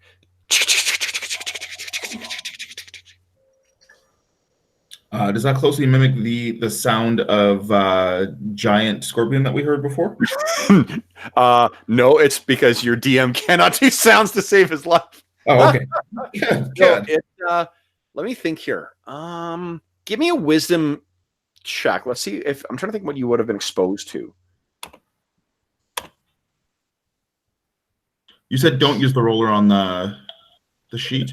Yeah, not the sheet. Just use your tab if you're going to use it. Or the yeah, there you go. Perfect. Okay. So when you were traveling to the Barrowmaze, you did pass this one region that was kind of like scrub hills, and you were aware of a snake that inhabited those things with a very deadly bite because of the venom within. The rattlesnake is kind of like what you heard.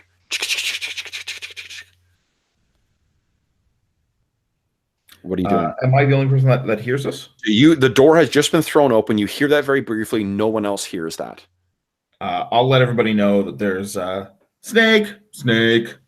Okay.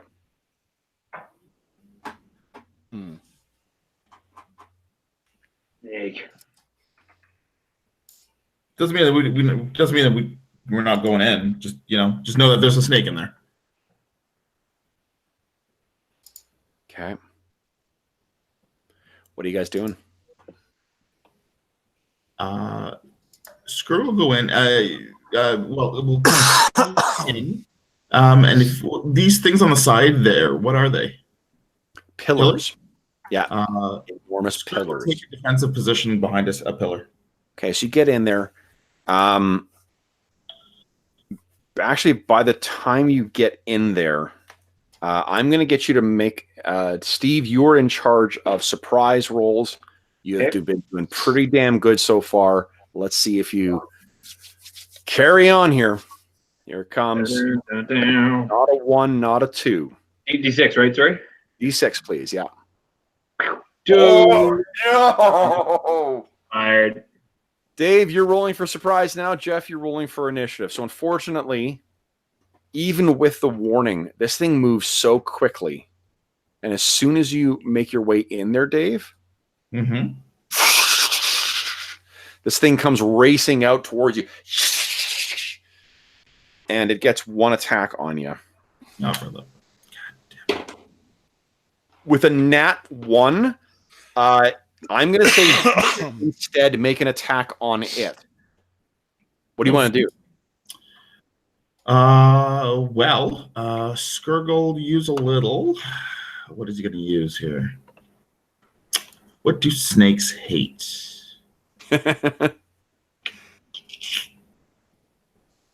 How about Alchemist's fire? Ooh. I don't know. Fire it up. Okay. So 1d6? Sorry for... Well, you got to make your attack roll first. All right. Units roll bottled lightning. It does the same damage. Say again? You can roll bottled lightning. It does the same damage. Yeah, that's right. Yeah, so just go ahead and make your attack roll with that, because it's the same attack bonus as well. Okay. And what? I'm sorry. What am I rolling again? 2d. Click on your bottled lightning. Oh. Yeah, it's the same attack bonus, same damage roll. It's just fire instead of. Yep. Yeah. I thought you had to add that in. No. Oh boy. Okay, so this comes pretty close to hitting, but you toss this thing and it deeks to the side, like it's moving this undulating motion. You try and judge where it's going to be, and you throw your bottled your alchemist fire. It goes flying past it and hits against the side here, and explodes out and leaves one of the pillars like layered in flame. But it doesn't hit you though. However, surprise round is over, guys. Let's roll initiative. Jeff, you are up. Go ahead and beat my 5. Oh my goodness. Do it. What? Where did my dice roller go? Yes, that does it. Oh, So you guys are up first. Who would like to go first? There is a snake that is equally that size. All right. Well, if nobody else is going to go, Skirtle put down another mist form. Here, guys, before we do this, go ahead and give a wave at the camera. I'm going to take a picture for Brent. He's not able to make it, so. oh, I'm gonna wave on this side. Hey, Brent. Steve, are you going to wave at Brent? I was looking at my spell there. Sorry, what's that? Okay, just wave at the camera. We're saying hi to Brent. Hi, Brett. Or bye. Now Dave's looking down. Guys, we need it all together. It's like herding cats. Okay, ready? Hi, Brent. Hi, Brett. Okay, thanks, guys. That's funny. He's still at work, the poor bastard. Did you say he's still at work? Crap. He's still at work, yeah. Holy shazbots. Okay. So who's going first?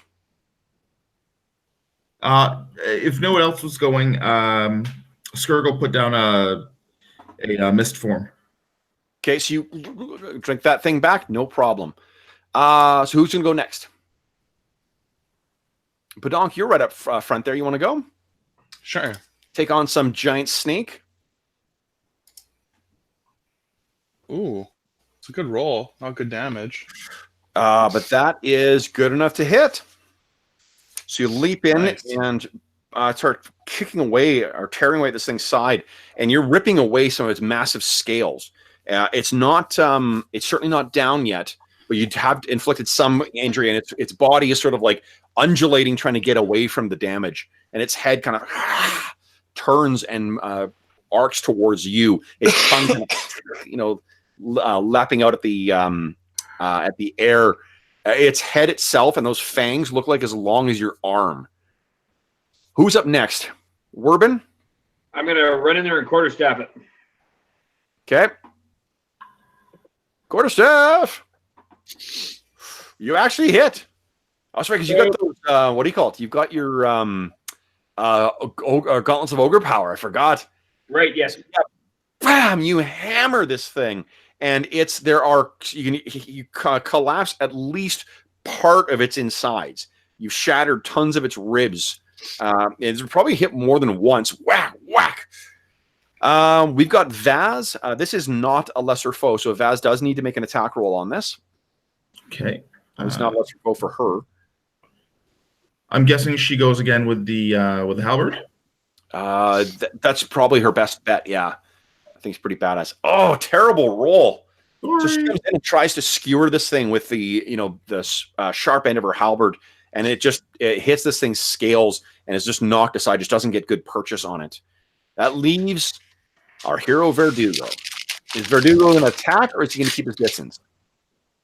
He's going to attack, of course. Yes. Go ahead and make an attack roll, Steve-O. +2 to hit. Attack roll. Just D20? D20 +2, please. Verdugo's been emboldened by not death. Not dying is... Yeah. He's confident. He's terrible. So Verdugo goes in. He tries to make a swing. The body of the snake kind of undulates out to one side, hits him in the shield, and staggers him back. So his swing with the longsword goes wide. I believe that's it for all of your attacks, which means it's Mr. Snake's turn. So let's see here. We've got a plethora of potential targets here. I'm just going to roll randomly, starting with Skirget 1, 2, 3, 4. Badonk. Which makes sense because you actually hit him pretty hard as well. Okay, so he goes snaps down at you, Badonk. There's no way that's a hit. So you sort of deke to the side and hit its jaw up, so its fangs come snapping shut next to your head, but it does not connect. Guys, nice. Next round, Badonk, you're up for initiative. I rolled a 4. Beat my 4. 6 again. Nice. Oh, man. You are on fire. Who wants to go first? Badonk will go since you rolled so good. Excellent. Go ahead and make your attack roll. Whoa! Okay, so this thing's head has just snapped close, really like right near you. This is going to kill it. How does it die? Badonk breaks its neck. So you just hit, and like you see this like the underside of its scales and whatnot. You hit one place, and the force is so powerful it ripples up and down its body. But you hear the shattering of its vertebrae as this thing kind of like snaps back, and its head falls down with like loose on the neck. Its body still kind of undulates around, and the last sound that you guys hear is the sound of Verdugo hitting this thing, the now still snake. Finally, Vaz kind of goes over and puts her hand on Verdugo's shoulder, and he kind of his hat kind of like askew on his head. She's like, it's fine. Okay, so that thing is down. You look up where that rubble came from. You think that maybe it crawled through that hole in the ceiling. Wow. Verdugo sheathes his longsword, goes to collect the torch, brings it back over into this room. Now, what you can see is that there is a door over here, guys.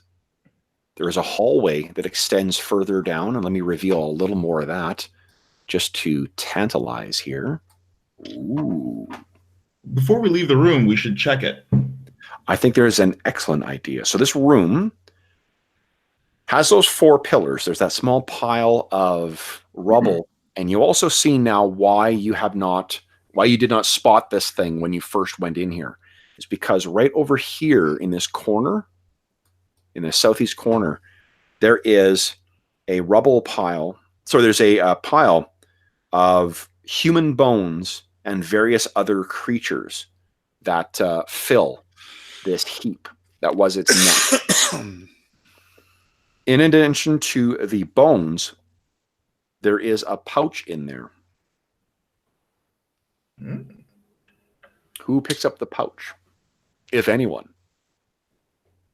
Werbin will pick up the pouch. So Werbin, you snatch the pouch. It's about this big, and you hear a sort of the sound of stones moving inside. You know, open it. Open it. Okay, I'm gonna open it. Okay, you open it and you pour it out, and 6 different colored, beautiful gemstones come out. Ooh. Werbin, you with your mining background, I'm not going to make you roll for this. You can see that these things are precious stones. And these precious stones are worth a respective. The first, 10 gold pieces. The second, 25 gold pieces. The third, 50 gold pieces. The fourth, 100 gold pieces. The fifth, 500 gold pieces. And the sixth, 750 gold pieces. Rich. Oh, wow. Wait, call me. Yeah. So it is a small fortune worth of treasure that you have found in that snake's nest. And you weren't going to open the pouch.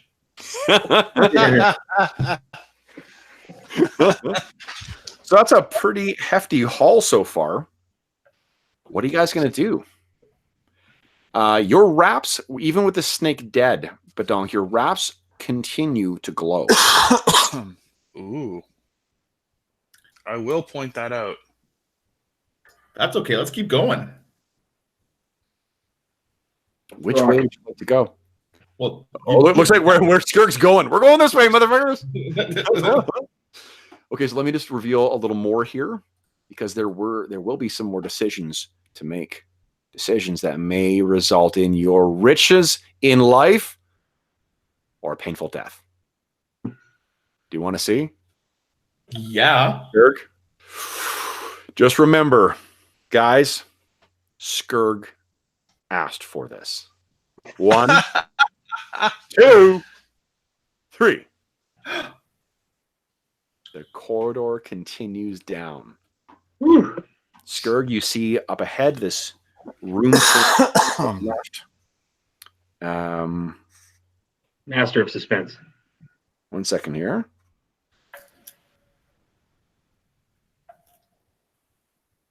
So do we want to see what's behind door number 1, or do we want to drink from the fire hose? I am just checking here to see whether Badonk's wraps are glowing and continue glowing.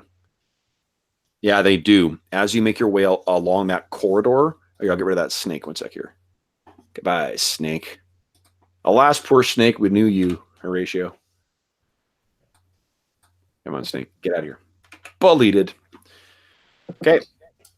Let's move you guys up the corridor here. So you have 2 options, guys. You have the door on the left, or you can go straight ahead.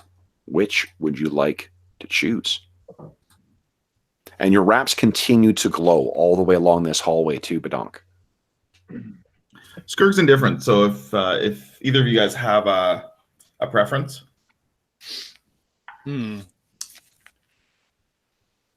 Let's go to the side, I guess.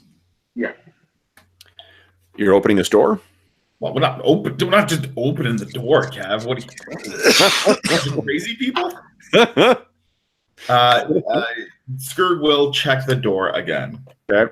You know, if nothing else, the thing that I'm appreciative of playing the Barrowmoor or Barrowmaze with you guys is that I think every game we run from now on, you will always check the door and listen at the door.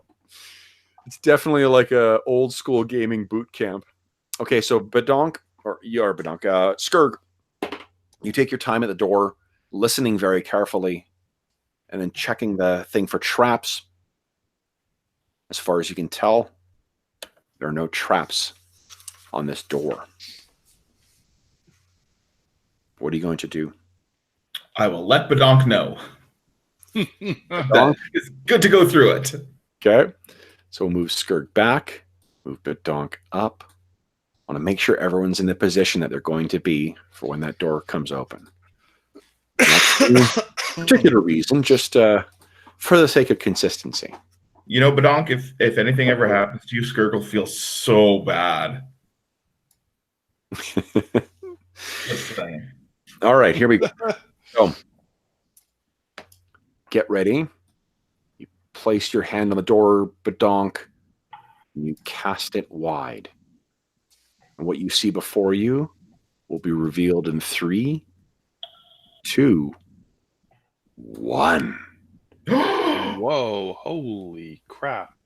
What you see before you appears to be a small temple.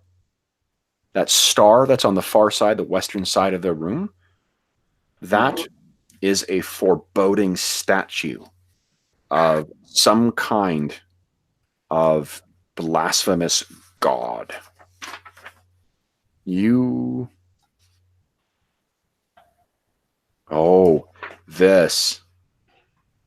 This appears to be Nurgle. Nurgle, the god of death, who was killed by his traitorous son. You can kind of picture like a monstrous version of the Grim Reaper.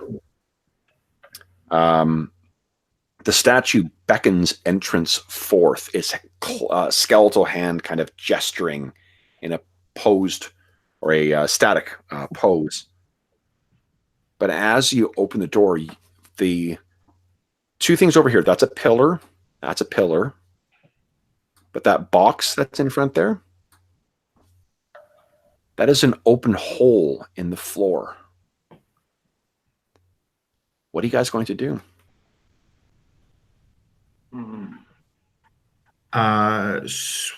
Well, Skirt, for one, will go and he will try to sanctify the statue. Okay. So as you guys are moving in there, you can hear the faint sound of something from down below. Hello? Hello? Is that someone?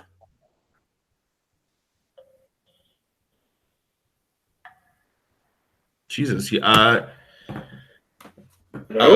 Who's down there? Who is that? Who's that?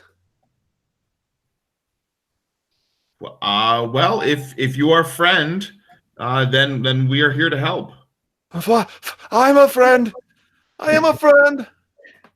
Please get me out of here. Lower rope? Just into the darkness? Yeah, into the darkness. Love your... So everyone else, you just... All right. Yeah. That's so good. No, it's like but we're not sharing our treasure with them. Well, also, you don't know. Like, this could very well be some kind of horrible creature that is just tricking you. So, I appreciate your trusting nature. That's awesome.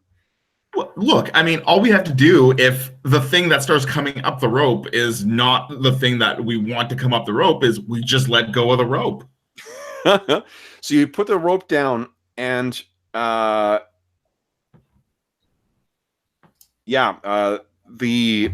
whatever's down there manages to sort of grab hold of it and starts pulling itself up. And as the rope keeps moving, you get to the top and you can hear the grunting of whatever it is that's moving. What you see come over the edge is a little surprising. It is the gaunt and hollow face, filthy as well, with a matted beard. It's a dwarf. Pulls himself up over the side and kind of, pulls himself onto the floor, and then on all fours kind of scrambles over to the far corner, like to get as far away from that hole as he can. Thank you so much. And he's just shivering. He looks like he's pretty beaten up. He looks around, kind of wildly at you guys, and he sees you, Werbin, and he says, "You're a dwarf. You're a dwarf too." Yes. Hello, brother. What happened to you? Oh, my bastard companions left me down here. They left me to die. I've been down there for 4 days. No food, no water. Why did they leave you down there? Because they're bastards. Nope, that's not good enough. What did you do? Nothing. I did nothing to deserve this. They were traitors. Cowards all. They ran as soon as I fell. Never came back for me. 5 days with no food. And nothing was down inside that pit but you. Nothing. No. I think I've hurt my ankle. Like, he's got lots of injuries and shit on him too. Mechanically speaking, this guy's got 1 hit dice right now. So he's pretty banged up. Let's see here. He's wearing he's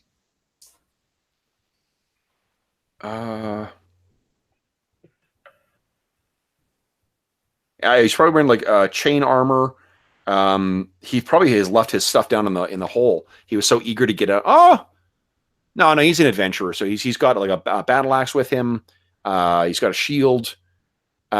He's just looks like he's. I mean, his appearance, from what you can tell, is consistent with what he's described. If he struggles to his feet, he's walking with a bit of a limp as well. Arnd Cobblestone is my name.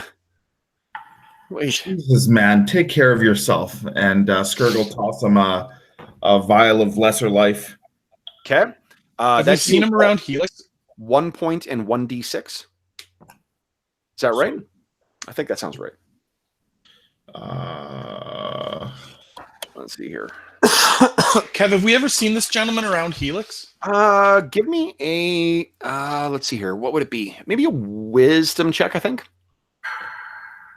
If you got a trait that you think would like help you remember faces or something like that, or keep track of the adventurers who were, coming and going from the Brazen Strumpet, go ahead and add that. It's 2d6 plus 2, Kev. Oh, nice. So go ahead and give me a 2d6 roll. Whoa, jeez, 8 and 7. Yes, he's not at full hit points, but he guzzles this thing. Oh. No, that was 16 was my roll. To see if I've seen it. Is your roll. That's okay. I mean, I rolled a 10, so. Oh, okay, 2 and a 6. Well, so that's enough. He's healed some portion. So 2, 3, 4, 5. He's healed. So that's something that's better than he's at 6 hit points now. So at least that's better. Oh, and he says, "Oh, thank you so much, Mr. Half-Orc. Can you yours? Yeah, actually, look, you know what? You recognize this guy. He was one guy who was hanging around. I mean, he's one of these, like, because of the success of your group, and there's a lot of people who are just happy to throw any kind of group together and just go out. So what he's saying could be true. I mean, you think of the body count you guys have had on your expeditions, but Donk, yeah, you saw him at the. He's got like dirty blonde hair. His beard is sort of pulled into one big long braid. And he's probably Scourge have drank with him. What's that? Would Scourge have drank with him in Revel? I don't know. Let's say there's a. I'm going to give it a 15%. 15% chance. Give me a percent. 20%. Let's roll. Give me a D20 roll on a roll of 1 to 4. Then yeah, you recognize him now as a guy you drank with. No. I mean, there's a lot of faces coming and going. Sure. So, but Donk, you recognize him. Do you say anything about that? Yeah, I might just say I've seen you around Helix before. Oh, and I know you. You're Badonk, aren't you? The Lucky Goblin. That's right. Yeah, I know you. I've heard of you. We'll try to help you back to Helix safe. Well, you're the Lucky Goblin. I've had bad luck so far, but with you, thanks to your friend's drink, I'm feeling a wee bit better. If you're continuing on and you're willing to give a share, I'm fine to continue. Wow, you adapt quickly.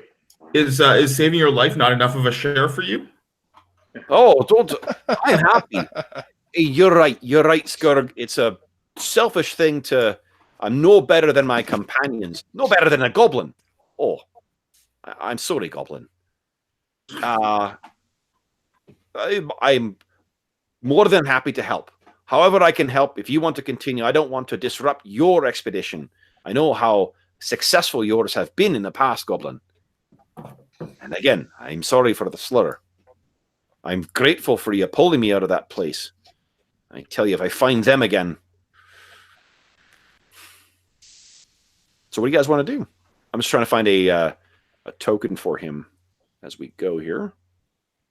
Well, I mean, if the other guys are busy at the moment, Skurg will continue to try to sanctify the room, including the statue, using prayers to Saint Ig.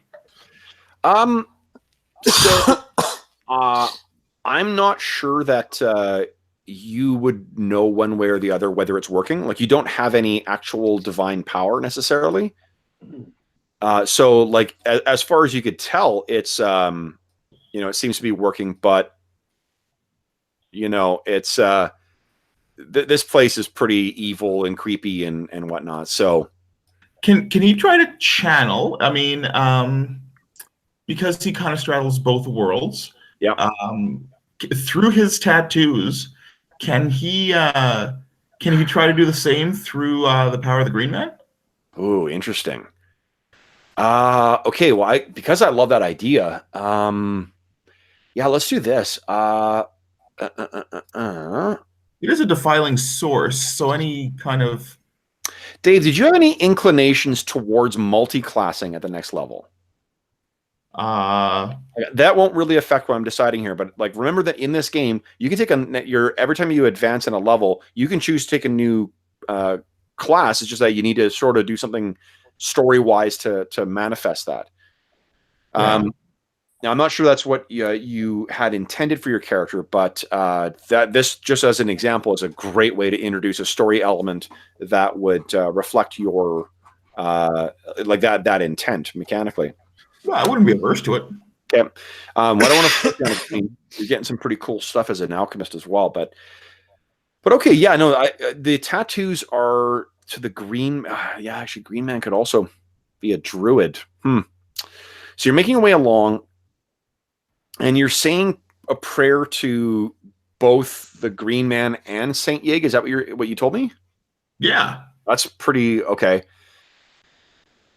So I think what happens is, as you're saying these prayers, you're at first there's a dull glow in your tattoos. There's a dull greenish glow as they begin to, you start your chanting, and then you find yourself actually kind of not carried away, but like words are coming to you in a language that you don't recognize, but you know the intent from it.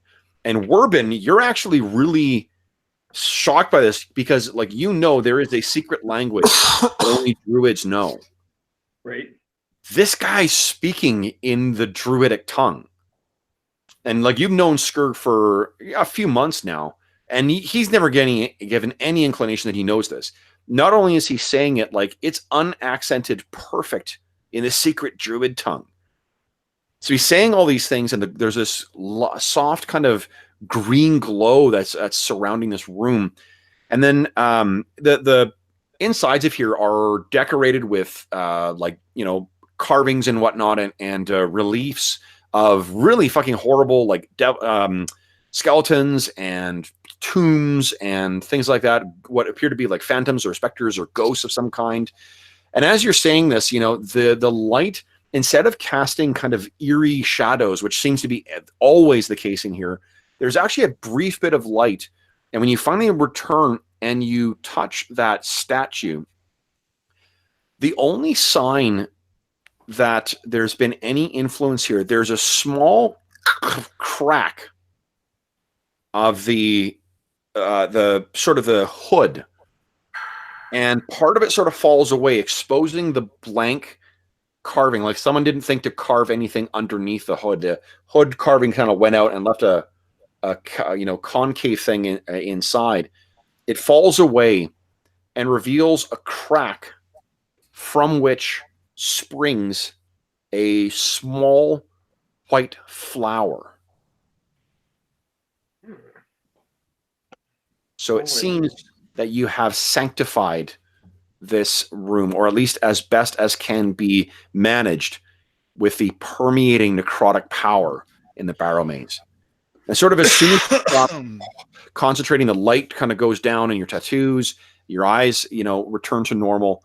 You can see that the flower kind of withers, and then the petals fall off of it, and it ages as if, as if like an entire summer passed in a blink of an eye. But you know that power did manifest for a time, and it leaves the statue disfigured from how it was before. What are you guys going to do?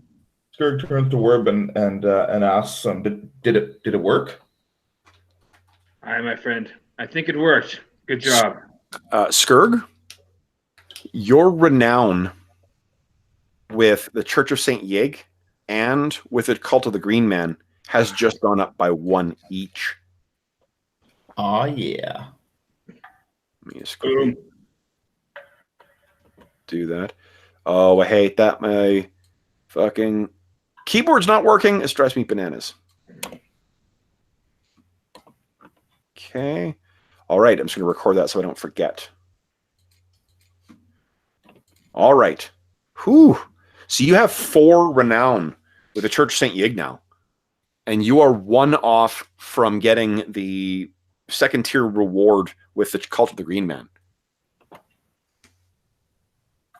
Cool. Yeah.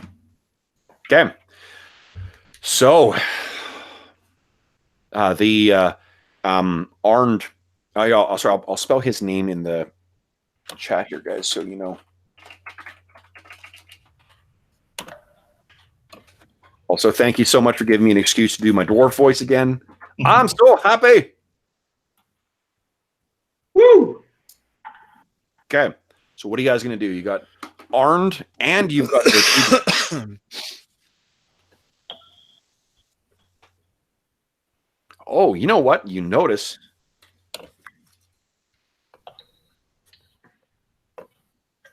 One sec here. Geez, you can actually see Werbin. This guy's got a little holy symbol around his neck.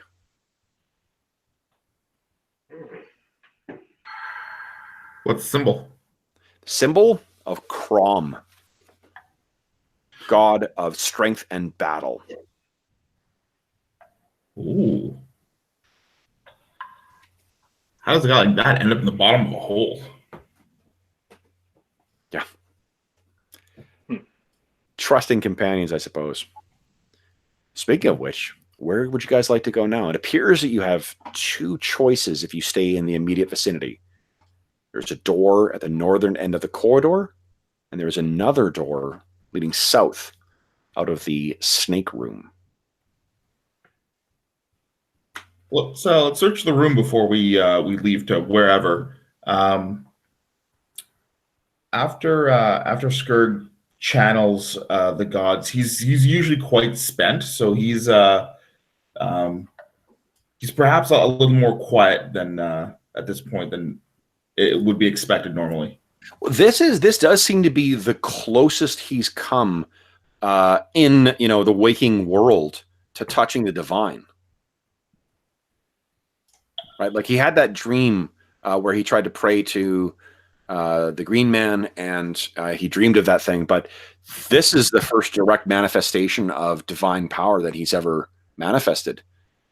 Actually, I think that Arndt probably says, "Are you half-orc? Are you or Orkin?" I think he calls you, not half-orc. Orkin, are you a priest?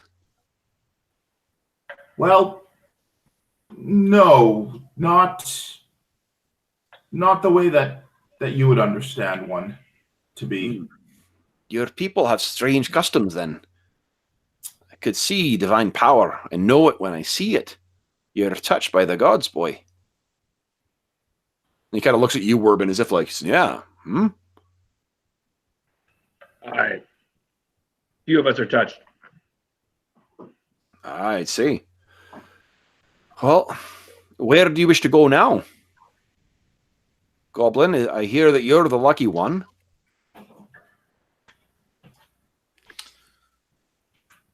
Well, shall we continue deeper? Of course we shall. So which way?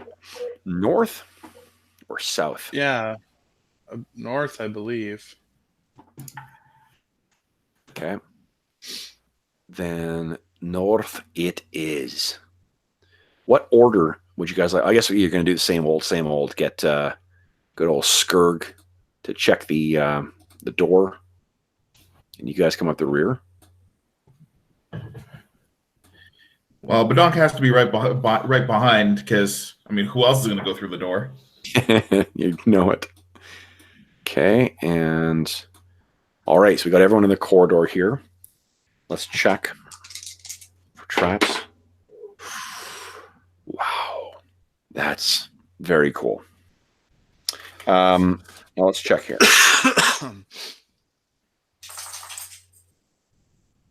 Okay. I'm sorry, I'm just taking a moment here, guys, to make sure I'm accurately giving warnings if there are undead in the vicinity.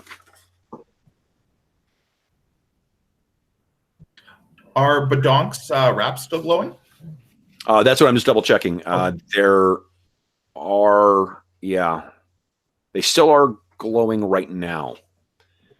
Okay. So, Skurg, you have checked that door. I think you're on torch number 2 now, too, guys. I think this has been more than an hour. Just judging how much distance you've gone through, the searching you've done, the praying and whatnot. So, Skurg, you were at the door. Badonk, he declares it safe. All right, open her up. Here we go. Just remember that you asked to have it open. When we see what we see, I don't want to hear any. Kev, I did not ask for that. Well, we might not have asked for what's inside of it. All I want to hear. Kev, did we find anything in room 65? You did not. No, apart from the statue that was in there. No. Okay. So it's taking me a couple times to get the proper kind of section here. Okay, guys, ready? Get ready to have lives changed. 1, 2, 3.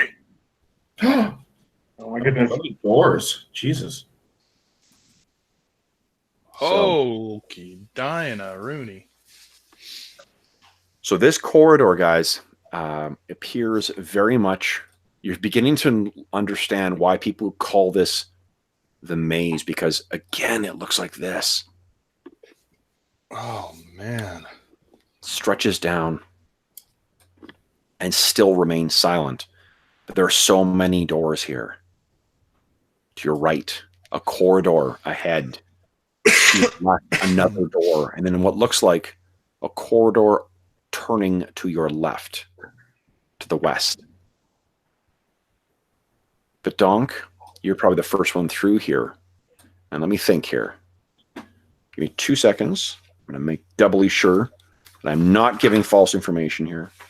I want all risk to be willfully undertaken. And your wraps continue to glow.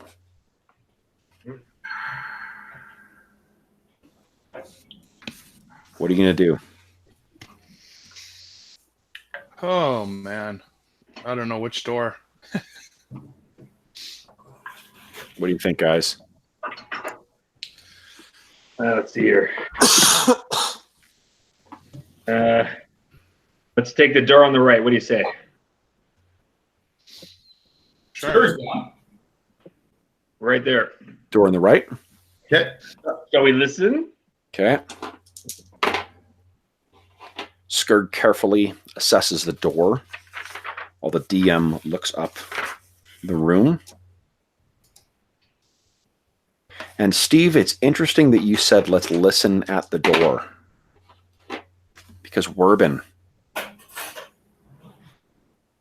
you can hear with your careful hearing, you sort of like gesture at everyone else. Quiet, quiet, quiet, quiet. You listen at the door, and you can't make out what's being said, but it sounds like there is a quiet conversation. Imagine the sound that you hear from when you're in bed as a child and your parents are up and talking 4 rooms over. You can hear a conversation happening, but you cannot make out what the context is. Mhm. That's what is happening.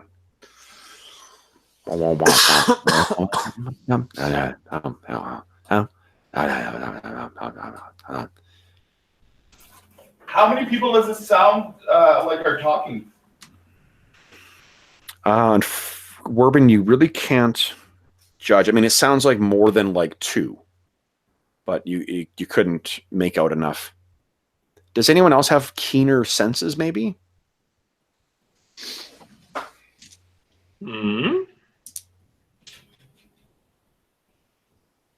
What would be required? Well, if you've got a trait that's got like, some kind of like keen ears or something like that.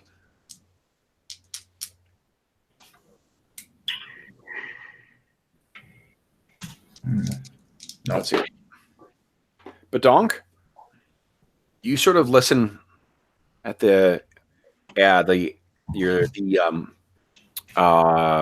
you call it? The door. And what I'm gonna do is, let's see here. Okay, give me a D4 roll, please. Who, me? Yes, please. 4. Okay, you think that there are 4 people talking in there. What I've So I'm done indicating that. is, yeah. Oh, nice. I like the gesture. Yeah. Okay. So Badonk gestures that he thinks there are 4 people in there. Can I gather it all? Like, are they human voices? Are they, you know? You're catching snippets of words, and you think that they're speaking in common. Okay. Actually, like I did roll actually pretty well for you too. What else I'll give you is the words you're picking up are things like corridor. You hear tomorrow. You hear. So it's sounding like an adventure party to me. Quite possibly. Skirtle what I'll whisper to the ask guys. Arnd. Hey, Arnd, put your ear to the door. Does this sound like your group here? He stops and listens in. Let's make a roll for him.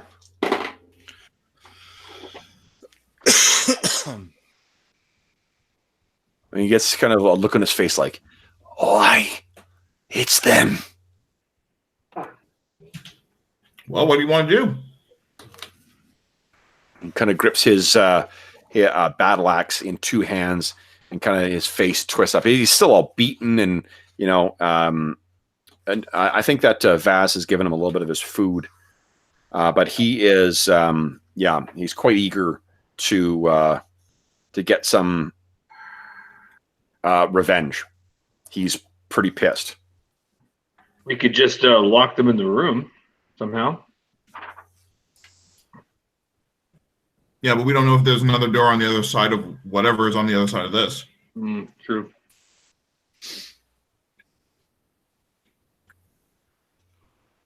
Well, you boys in for a beating?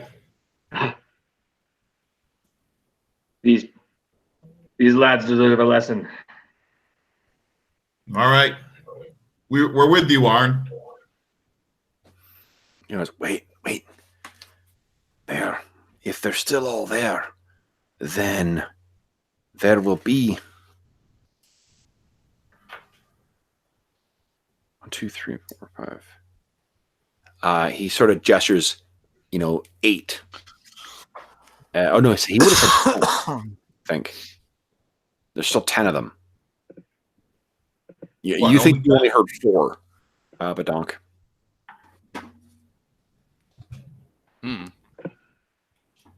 Strange.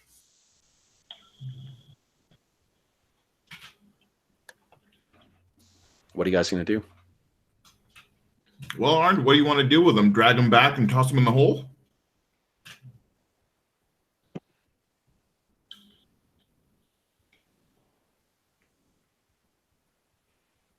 Arnd?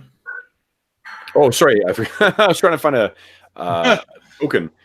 I'm at your disposal. They're not. They're bastards, but they are tough. Well, we've faced down 10 before. The question is, what do you want to have happen to them? I think it's fair that what happens to them is what happened to me. We'll leave them down that hole. All right, we'll put them in the hole. What? Yeah, Sounds a little evil. I tell you what, And leaving them to starve when you're 2 doors over.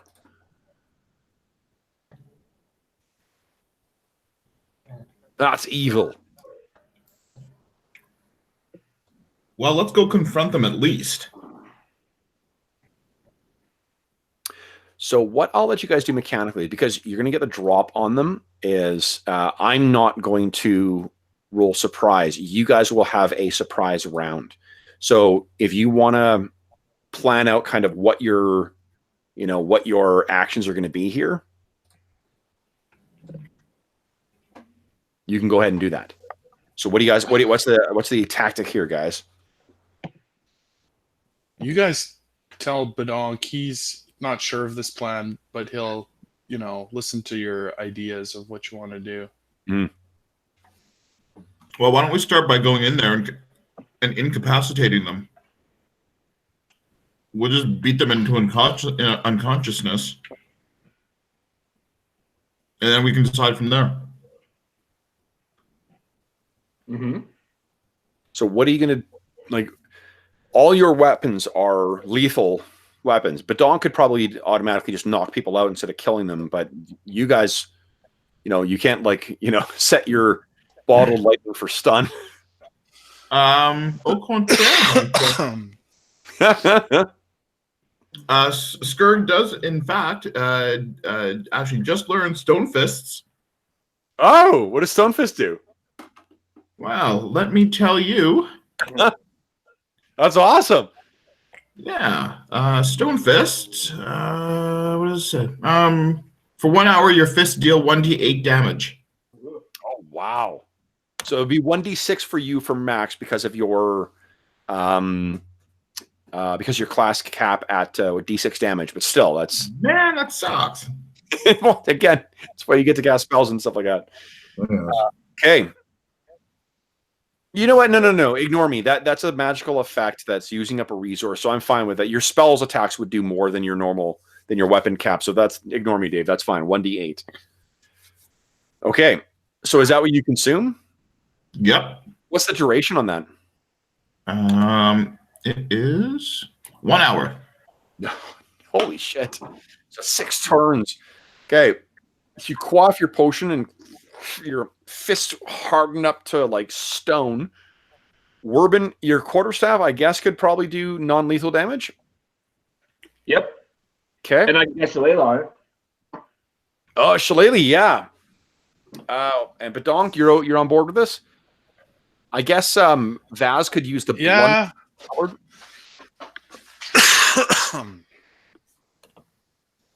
Okay, guys. Then are you ready? Yeah. Born ready. Okay, you position yourself at the door. I just realized I could put tokens in that you guys can't see until I reveal it. I really need to do that with the next dragon.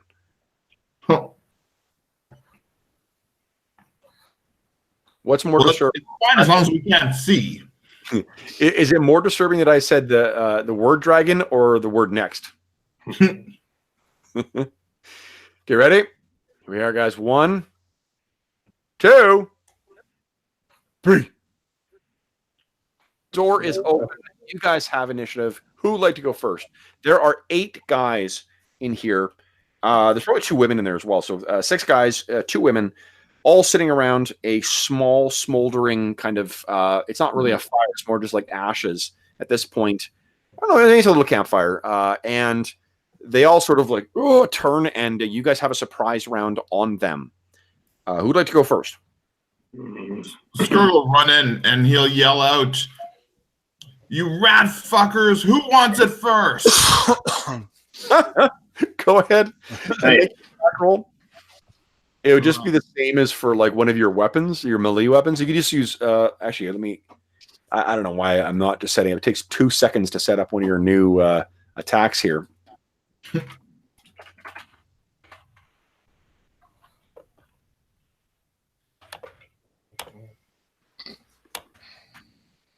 Ooh, there it is.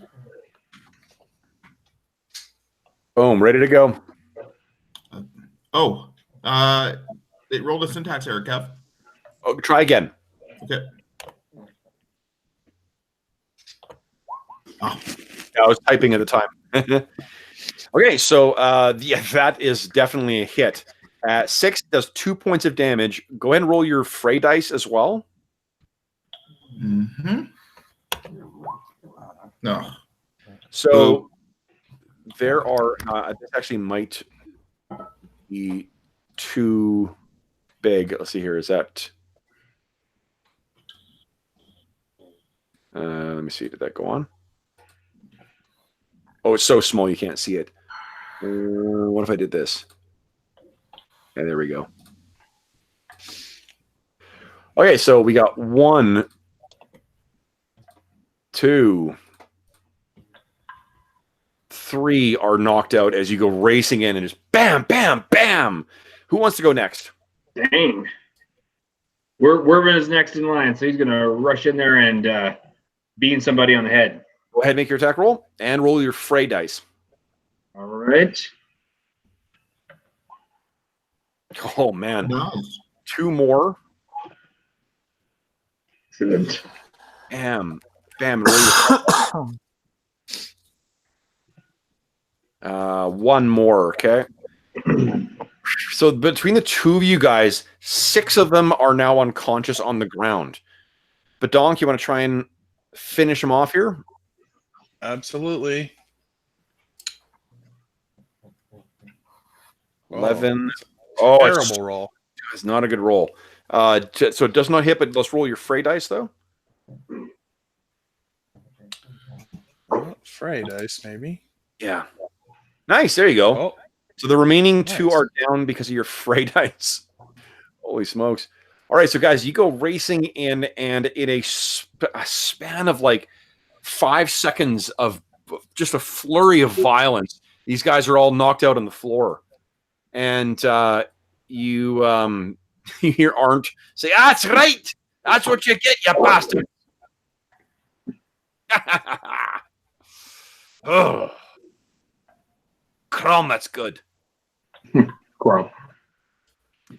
So okay, so yeah, they're all unconscious, and they look kind of like, I mean, it's a mix of like half elves, maybe 2 half elves, and a bunch of humans and 1 other dwarf who are all completely unconscious.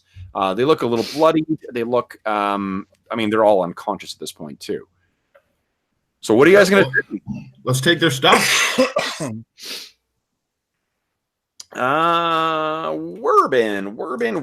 Wurbin. Would you give me a check with your wisdom, and you can add your mining bonus to it too, please. And Right. you do the same thing, a wisdom check, and add your lucky looter.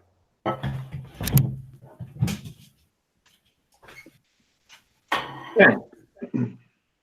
Okay, Wurbin, not great. So, wisdom. Wait. Yes, It's not great, but it's probably good enough. No. Good call, though. E for effort. So that's 3. Oh, even worse. Unbelievable. So you're looking around. I mean, like, these guys don't really seem to have much on them. However, you do find one of them has on him a key that it's about like maybe that big, and on the key there is an engraving of a book.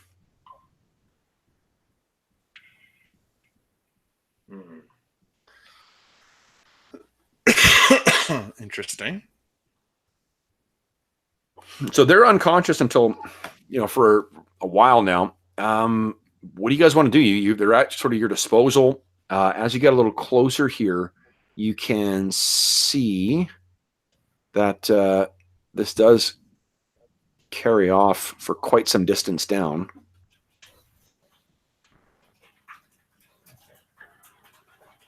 Did I reveal the whole room? Yeah, I did. Okay. All right. So what are you guys going to do? Well, I think at this point we leave it up to Arndt. I don't think was kidding about throwing him in the hole. Like, they genuinely left him down there to die. Yeah. I'm not stopping. So Skurg will say to Arndt, "Look, man, my both Saint Yig and the Green Man won't allow me to murder them with you, but I can certainly turn my back, and while you seek whatever justice you feel you're owed." Aye, it's the justice of crumb. He grabs one of them, and he kind of grabs it around the scruff. And even though he's been beaten up and he hasn't eaten in a couple of days, he just fucking rough drags one down the hallway. And he can, unless you guys stop him, I think he'll just toss every single one of these fuckers down in the hole. No one's stopping him? My domain is I nature. don't think so. Boom, boom, boom, boom, boom, gone. Let's see here. All right, so they're, they are no more. I say, feel better, Benjamin? Aye. More satisfying. Won't fill my belly, but keeps it warm for sure. Did someone take the key? Well, somebody would have, yeah. Whoever has the key, go ahead and add it to your character sheet then. Where's the key? Boys, You can't decide to roll D3. Werbin's 1, Skurg is 2, Badonk is 3, and then we'll go through. Oh, you just roll D3 actually. It's D12, roll 20. We can roll whatever size dice we want.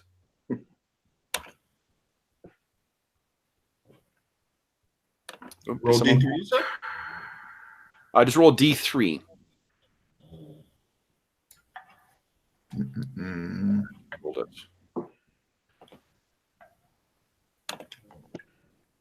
I hear someone clicking. Is someone rolling that dice? Oh, what's the? I didn't know. What is the formula to roll D3 again? Oh, Werbin's got it. Okay, so Badonk, if you get add to your character sheet, key engraved with a book. Key engraved. Cool. Okay. All right. So there's a little campsite that's been set up here. What Arndt says is when he finally gets back from doing all this work, actually, I'm going to roll a random encounter. That would have taken probably about 20 minutes. So,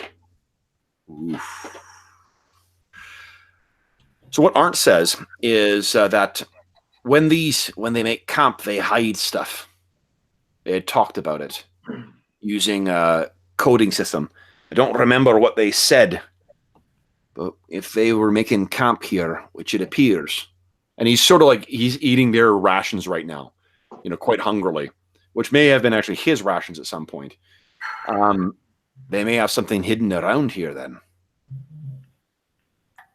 Well, let's scare it up then. Okay.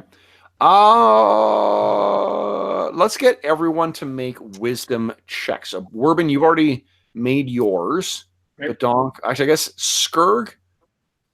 I'll let all three of you make it again, rather than making the NPCs. All three of you go ahead and make a wisdom. Okay, Skurg is not helpful. You kind of keep going back to the same stone. Like when you've lost something in your house and you keep going back to the same place to find it.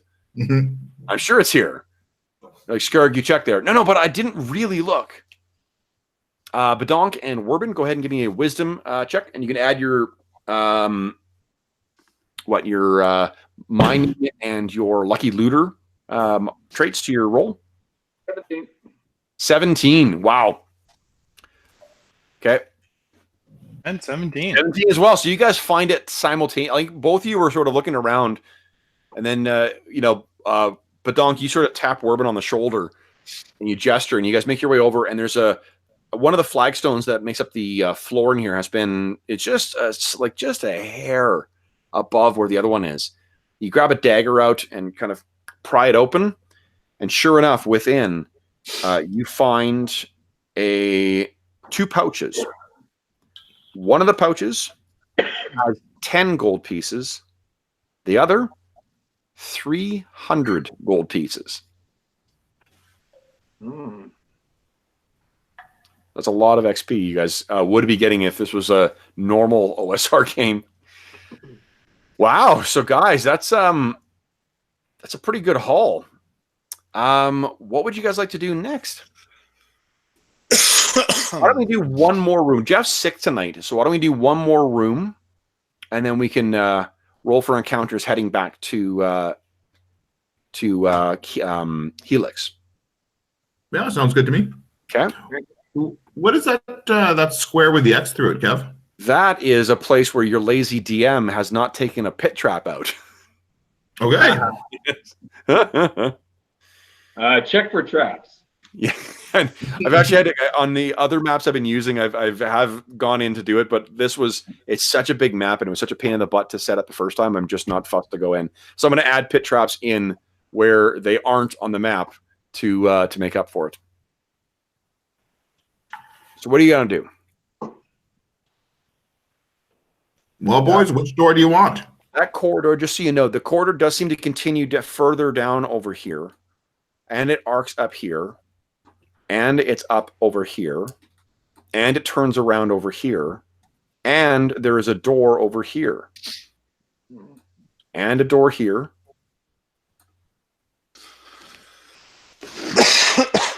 So let's see here. I'm just going to double check and see if the wraps are still glowing. I think that they are.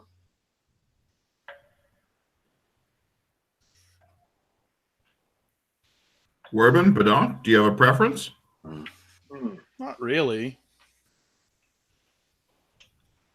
Let's see. What about here. you? The north? Well, it's probably another hallway, isn't it? Nope. Skurg cares not. Your wraps are still glowing.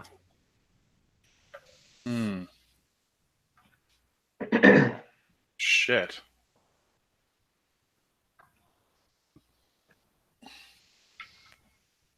Roll a die? Do you want to make the call? Sure. How about the next closest door there? Let's go north. Which close? Oh, this one here? This door right here? Yeah. Okay.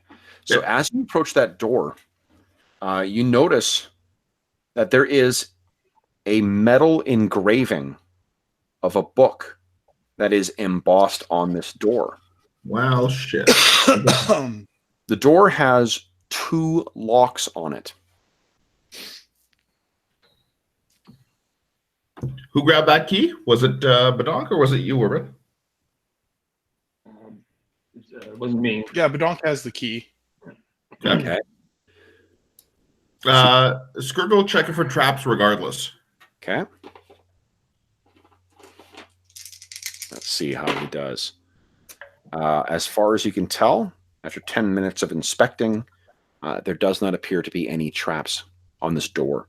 It does appear that, again, there are 2 locks with 2 openings for keys.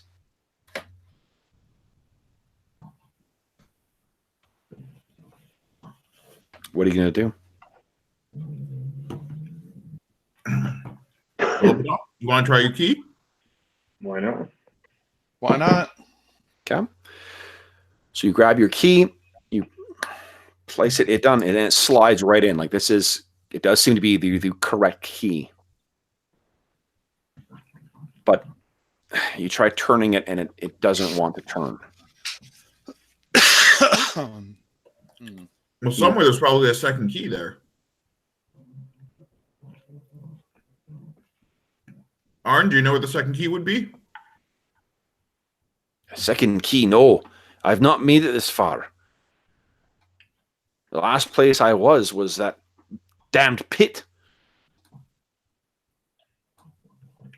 All right, well, Skirgle will give another search of the room then. I want to check one thing here, guys. I just need to... Sorry. I want to see if something is here. Where is it here?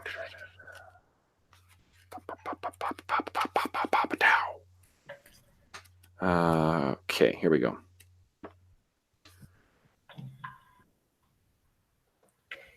Yeah, I was just confirming. So yeah, he's not sure. There is what I was checking for, guys. There is a spell called Knock that will unlock locks. It is a magic user spell, not a cleric spell or a druid spell. So somewhere back in town, whatever his name is, Zulfo or whatever else is like, should have hired me. What are you guys going to do? You can change this key. Like the key fits in both locks, but it does seem like you can't get it to turn without a second key. What are you going to do? Well, Badonk, you've got the key, so... Yeah. All right. I don't know. Try. Do you have any suggestions? Yeah, like without, you're able to move it back and forth, but you cannot get the thing to unlock. It moves into, you're able to insert the key into both of the locks. You try and turn it, and it just does not want to turn. Can Skirg use a cantrip to try to duplicate the key or copy the key? No, because that would be trying to duplicate an existing spell. So that's a little beyond the scope. Like you can use cantrips to do small things that require concentration that duplicate a spell, like creating light or something like that. That's a little more powerful than what you're able to do with a just a cantrip. Can Skirg try? Oh, you know what? Skirg has a skeleton key. Would that? Could he try that in conjunction with Badom's key? You bring the skeleton key out, and it's got this sort of weird, like bony, like it's a and you move it up to the lock where Badonk has his key in, and it kind of like it seems to shift to fit the area it needs, and you're able to insert it, and then turning them simultaneously, you hear as it unlocks. I'm going to assume that you want to reveal what is within them. Yeah. While I'm getting that ready, I want you guys to consider what your backup characters are going to be. Well, I get to play dragons, right, Kev? Absolutely. Yeah. Okay, here we go. It's going to take me a bit. It's an odd proportioned room that will just require me to do a little bit of staged reveal here because I can't select this shit in a big square or on a triangle. What's Arn's take on all of this? Oh, you're all very smart. This is not your first dungeon, is it? Watch and learn, Arn. This is how it's done. That's fascinating. You are very good at this.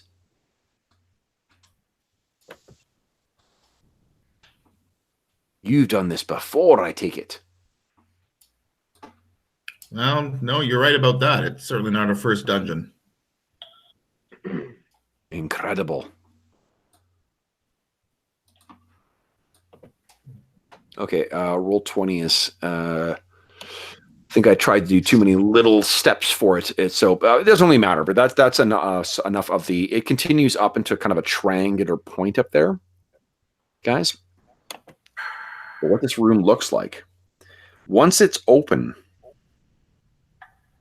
what is revealed is a crypt that looks very much like an alchemist's laboratory. Ooh! There is a pedestal in the center of the room that has a skull on it, as well as 4 scrolls. And the walls are lined with tables and shelves with beakers, vials, and bottles of various shapes and strange contents. And Spirit loses his mind. So, what... first off, there are 4 scrolls in there. So would you guys kindly give me... Let's see here. Roll a D31 4 times, please. D31 4 times. All right. How do you do that, Kev? Like, what is the... / roll D31. 31. No spaces. No spaces, yeah. Nope. I mean, there's space between, it's / roll, then space, D31. 31, baby. Nice. Okay. Okay, Skur's got 1. Each of you guys roll once more, please. Same dice. 21. And Skurg. Nice. 31 again. Wow. Mm-hmm. Oh, you guys are going to be so disappointed with that roll, though. It's such a shitty spell. So what you guys find is... oh, gosh, I guess none of you guys can really identify these things.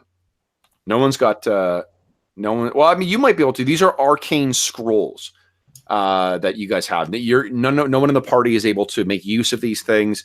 But there are 4 spells that I've recorded down.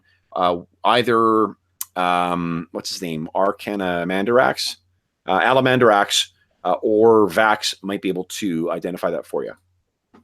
What they actually do. But so you got 4 magical scrolls. What you can do, guys, is there's just so much shit in here. Every turn you spend looking, you get to roll a d6 and see what you found. Every 2 turns, I get to roll for a random encounter. Cool. So you want to spend, let's say you spend 20 minutes. You guys are going to brave 1 random encounter, right? Yeah, for sure. Okay. Let's see here. Why don't we do... Jeff's not feeling well, so let's give Jeff a D6, and Dave, give me a D6. Jeff, you want to... What do you want, a D6? Yes, please. Oh, it was like... That was 2d6. That's okay. We'll take both of those. You weren't feeling well. So you guys find a potion of ESP and a potion. Give me a D10 roll, Dave. Okay. You find a sample of 5th level poison. Now, see, there's 2 kinds, right? Consumption and contact, right? Yeah. So give me a D6 roll. We'll say evens, it's contact. D6 roll, you said? Any dice, actually. Means All right. Evens, so it's contact. So level 5 contact poison. Wow. Okay. You want to spend another 20 minutes looking, guys? Sure. Skirt does. Mm-hmm. Awesome. Okay, so why don't we each, Dave and Werbin, each of you guys roll 1d6 as well. Whoopsies. Well, I hit my mic. That. Or Okay, 4 for Werbin, and Skurg, you rolled a 1? Yeah. Oh, you rolled a 5. Okay, 5 is your first one. Oh, interesting. So it's interesting that you're the one who found, or there was poison found in there. You also find a potion of antidote. So there's like an anti-poison in there. You find another poison. Give me a D10 roll, please. Okay. Woo! And then give me another D10. Just with the evens and odds. You find a level 7 contact poison. Now, do I get to pick what those are, or It's injury. So it's an injury, poison, and consumption. So no, it's basically what I'm going to do is I'm going to look at the the rules, the Mad Hack rules, and whatever is the level 5 injury poison, that's what it is, and whatever the level 7 injury poison is, that's what it is. okay? So you guys find those things, but something does find you. Let me quickly make this. There we go. There we go. See what comes stumbling along. I'm so happy. I'm so happy. Oh, no, I'm not happy. Oh, my God. My random encounters are going to keep me happy. It was good while it lasted, guys. As you guys are working away, you hear this sort of like, kind of like a flapping sound.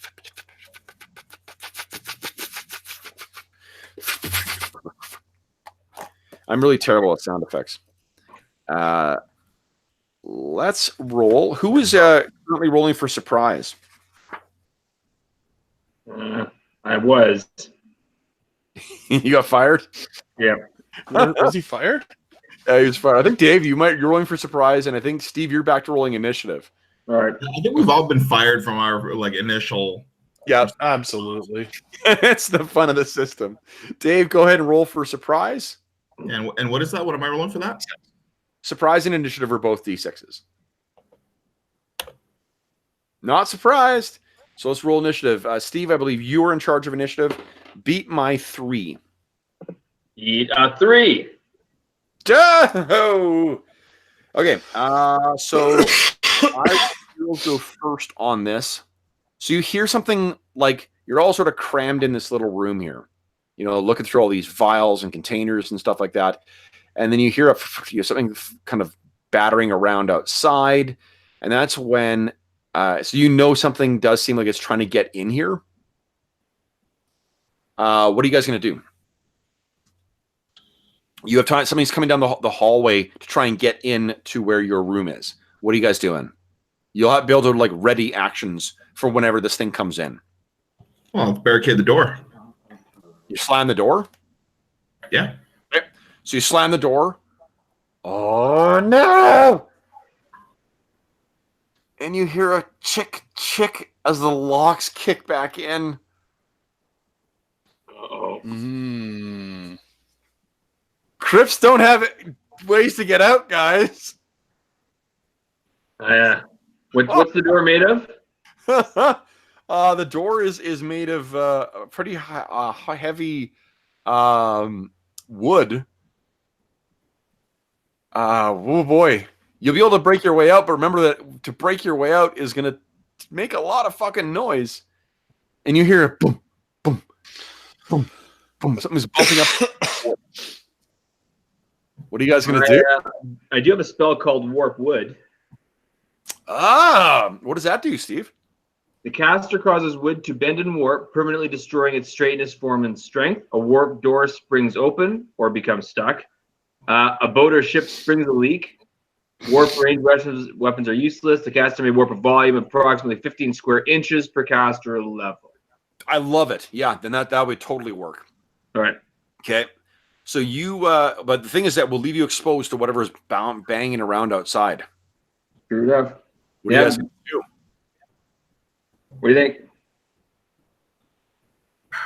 Well, I mean, if we're done in here, then we might as well. It's the only There's way so we'll. more things to go through. Like, it just takes you time to go through all these things.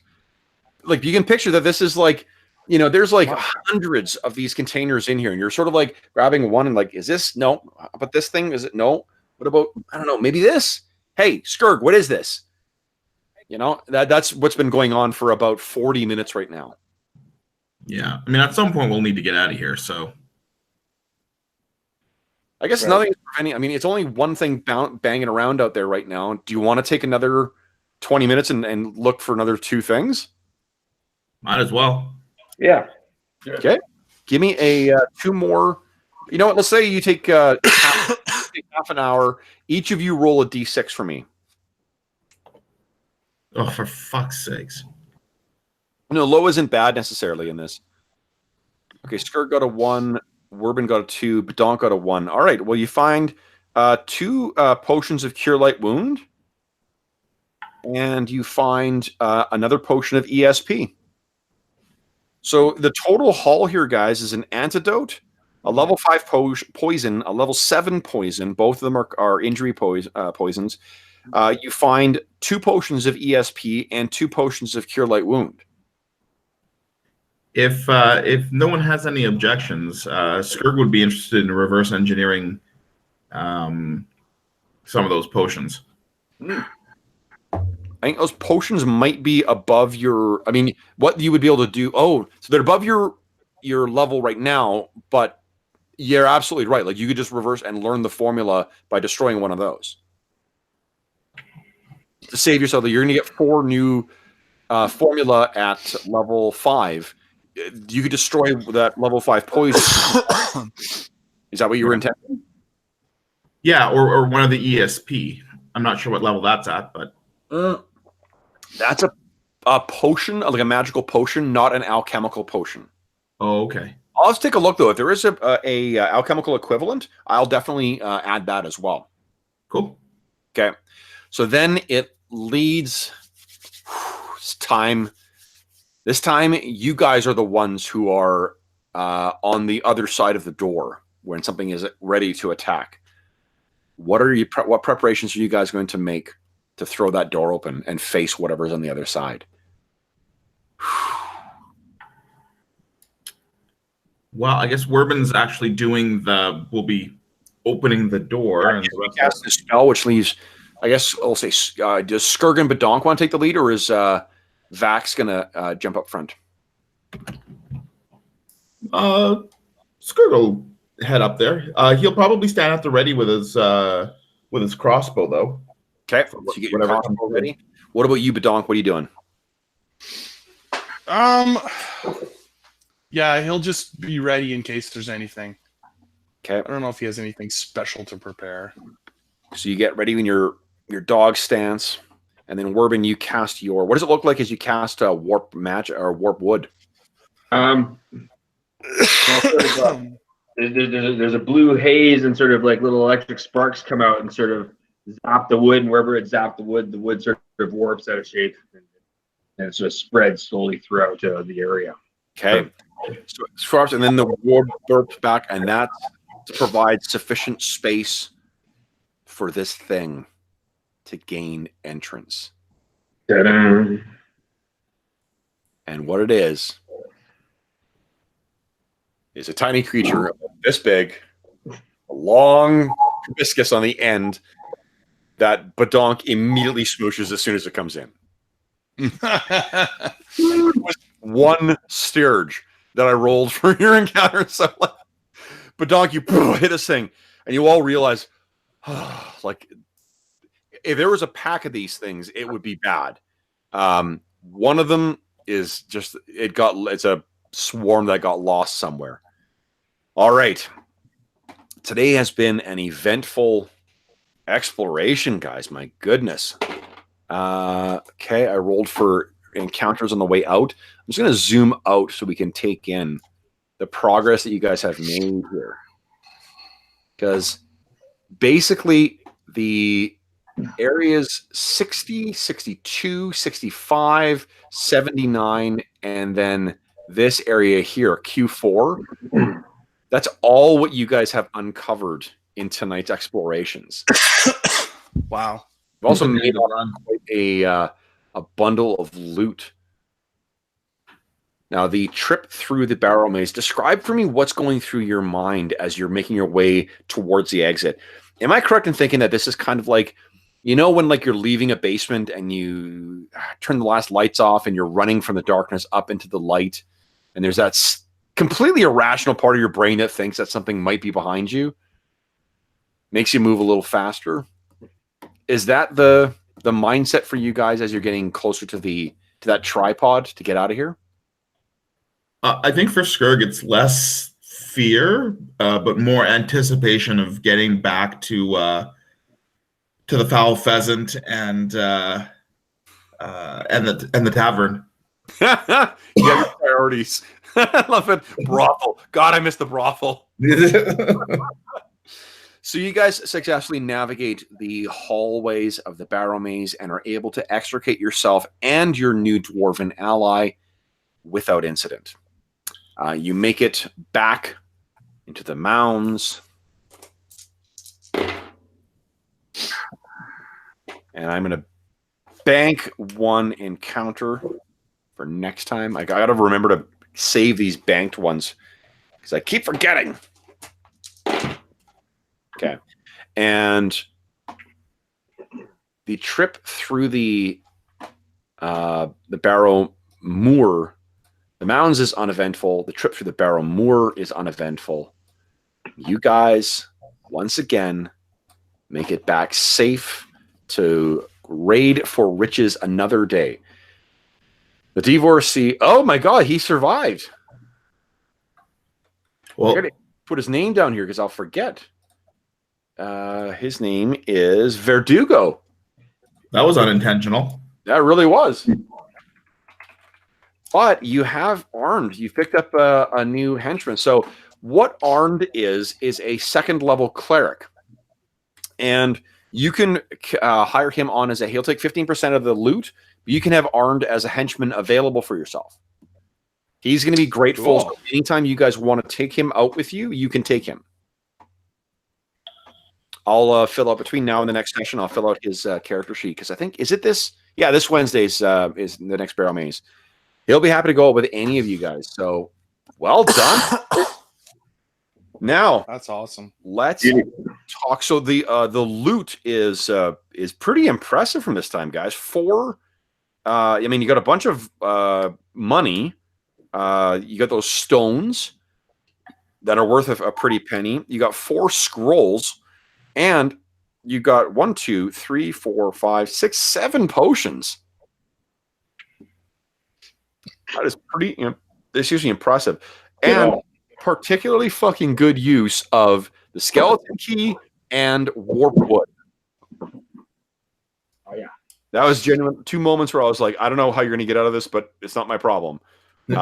And you guys got out of it. It was great. Okay, let me just get not Skurg. Let me get Badonk's character sheet up. I'm going to enter your XP so I don't forget. So here we go. Badonk continues on the quest for level 6. Wow. Fuck, I missed my keyboard. God damn it. Okay. I hate this digital keyboard so much. All right, so Badonk is now rocking a whopping 17 XP. Badonk, you are 3 expeditions away from hitting level 6. Nice. Looking at Skurg, you're going to get 2 from tonight as well. You are at 11, and at that rate, you are 2 expeditions away from level 5. Okay. But as for our little furry druid, who comes and goes from these activities, disappears to the woods doing God knows what, or perhaps a better spent as gods know what, you gain 2 XP tonight. which means that Werbin has 15 XP and hits level 5. Ding, ding, ding. 2 level 5 characters in the campaign. Holy hell. Now, Werbin, what that means for you is that you're going to gain more XP. You will also gain access to level 3 spells now. So I will update your sheet so that you've got the spell book for level 5 druid or level 3 druid spells as well. But that is pretty. We'll also get another trait point. So if you've got a new trait you want to add or one of your existing traits you want to bump up to by 1 to a max of 3, you can do that. And what else? I don't know if you... Oh, and then your ability to wild shape, I think, also goes up. And your turning undead goes up by 1 as well. That's pretty impressive. It's pretty good. Yeah. I think I took for traits, my other 2 ones from before, I took Ruin Explorer and Cult Hunter. Oh, nice. Okay, cool. Cult Hunter. I love that. That makes totally sense. Excellent. Okay, guys, let me get out of roll 20 here, and then I will go away with the outro so Jeff can get some sleep. Let's see here. Exit game. We'll stop sharing screens here. Boom. Put the camera back on. All right, guys. Well, that was a hell of a, what do you call it? Hell of a eventful expedition into the Barrowmaze tonight. My goodness. They're hitting 30. Can you believe it's 31 sessions? That's crazy. Wow. So we have spent, I was talking to Jaden before we went 31 sessions at a minimum of 2 hours per session. We've spent more than 70 hours in the Barrowmaze, which means we've spent more than 3 days in the Barrowmaze. So that is a lot. That's fantastic. Wow. Okay, so for those listening at home, thanks so much for joining us for this episode 31 of the Barrowmaze campaign. We hope you've enjoyed, and as always, if you have any comments, questions, or concerns regarding the campaign, the session, or the characters, please don't hesitate to leave a comment in the comment section below, or you can find me on Twitter at Dungeon Musings, or you can reach me by email. My email address is dungeonmusings@gmail.com. Also, you may notice that there is a link in the description of the video, something called Heroes Save Villages. This is the charity fundraising campaign that we're running on the channel, where we've paired up with the SOS Children's Villages International charity. Last year, we were with a great help of our generous viewers and players. We raised over $1,000 for SOS Children's Villages International, and this year we're hoping to double that. So if you've enjoyed the session, I just ask that you click through or consider clicking through, learning a little more about the Heroes Save Villages campaign, about the different rewards that we have on offer. One of the rewards is to add an NPC to the session. Vazkaz, the NPC fighter who has become such a valuable component of the party, is actually a character that was created by one of the viewers and one of the generous donors. In addition, there's some cool options for doing smaller things to modify the campaign, but all donations go directly to assist SOS Children's Villages International. None of it is eaten up by bureaucracy or the channel or anything like that. So it is all money that goes directly to help those good folks do their very good work. Last but not least, I want to thank my players. So guys, this was a lot of fun. It was a pickup session tonight. Dave, Jeff, Steve, and Jeff in particular, because you were sick throughout the whole fucking session. Thanks so much for playing tonight, guys. This was a lot of fun. Great way to spend a Friday. Thanks for running it, Kev. Of course. Anytime. Cool. All right. Well, then, with that, folks, we will call it a night. Thanks again to everyone at home who will watch this either live or watching later. Thank you so much for watching, and happy gaming.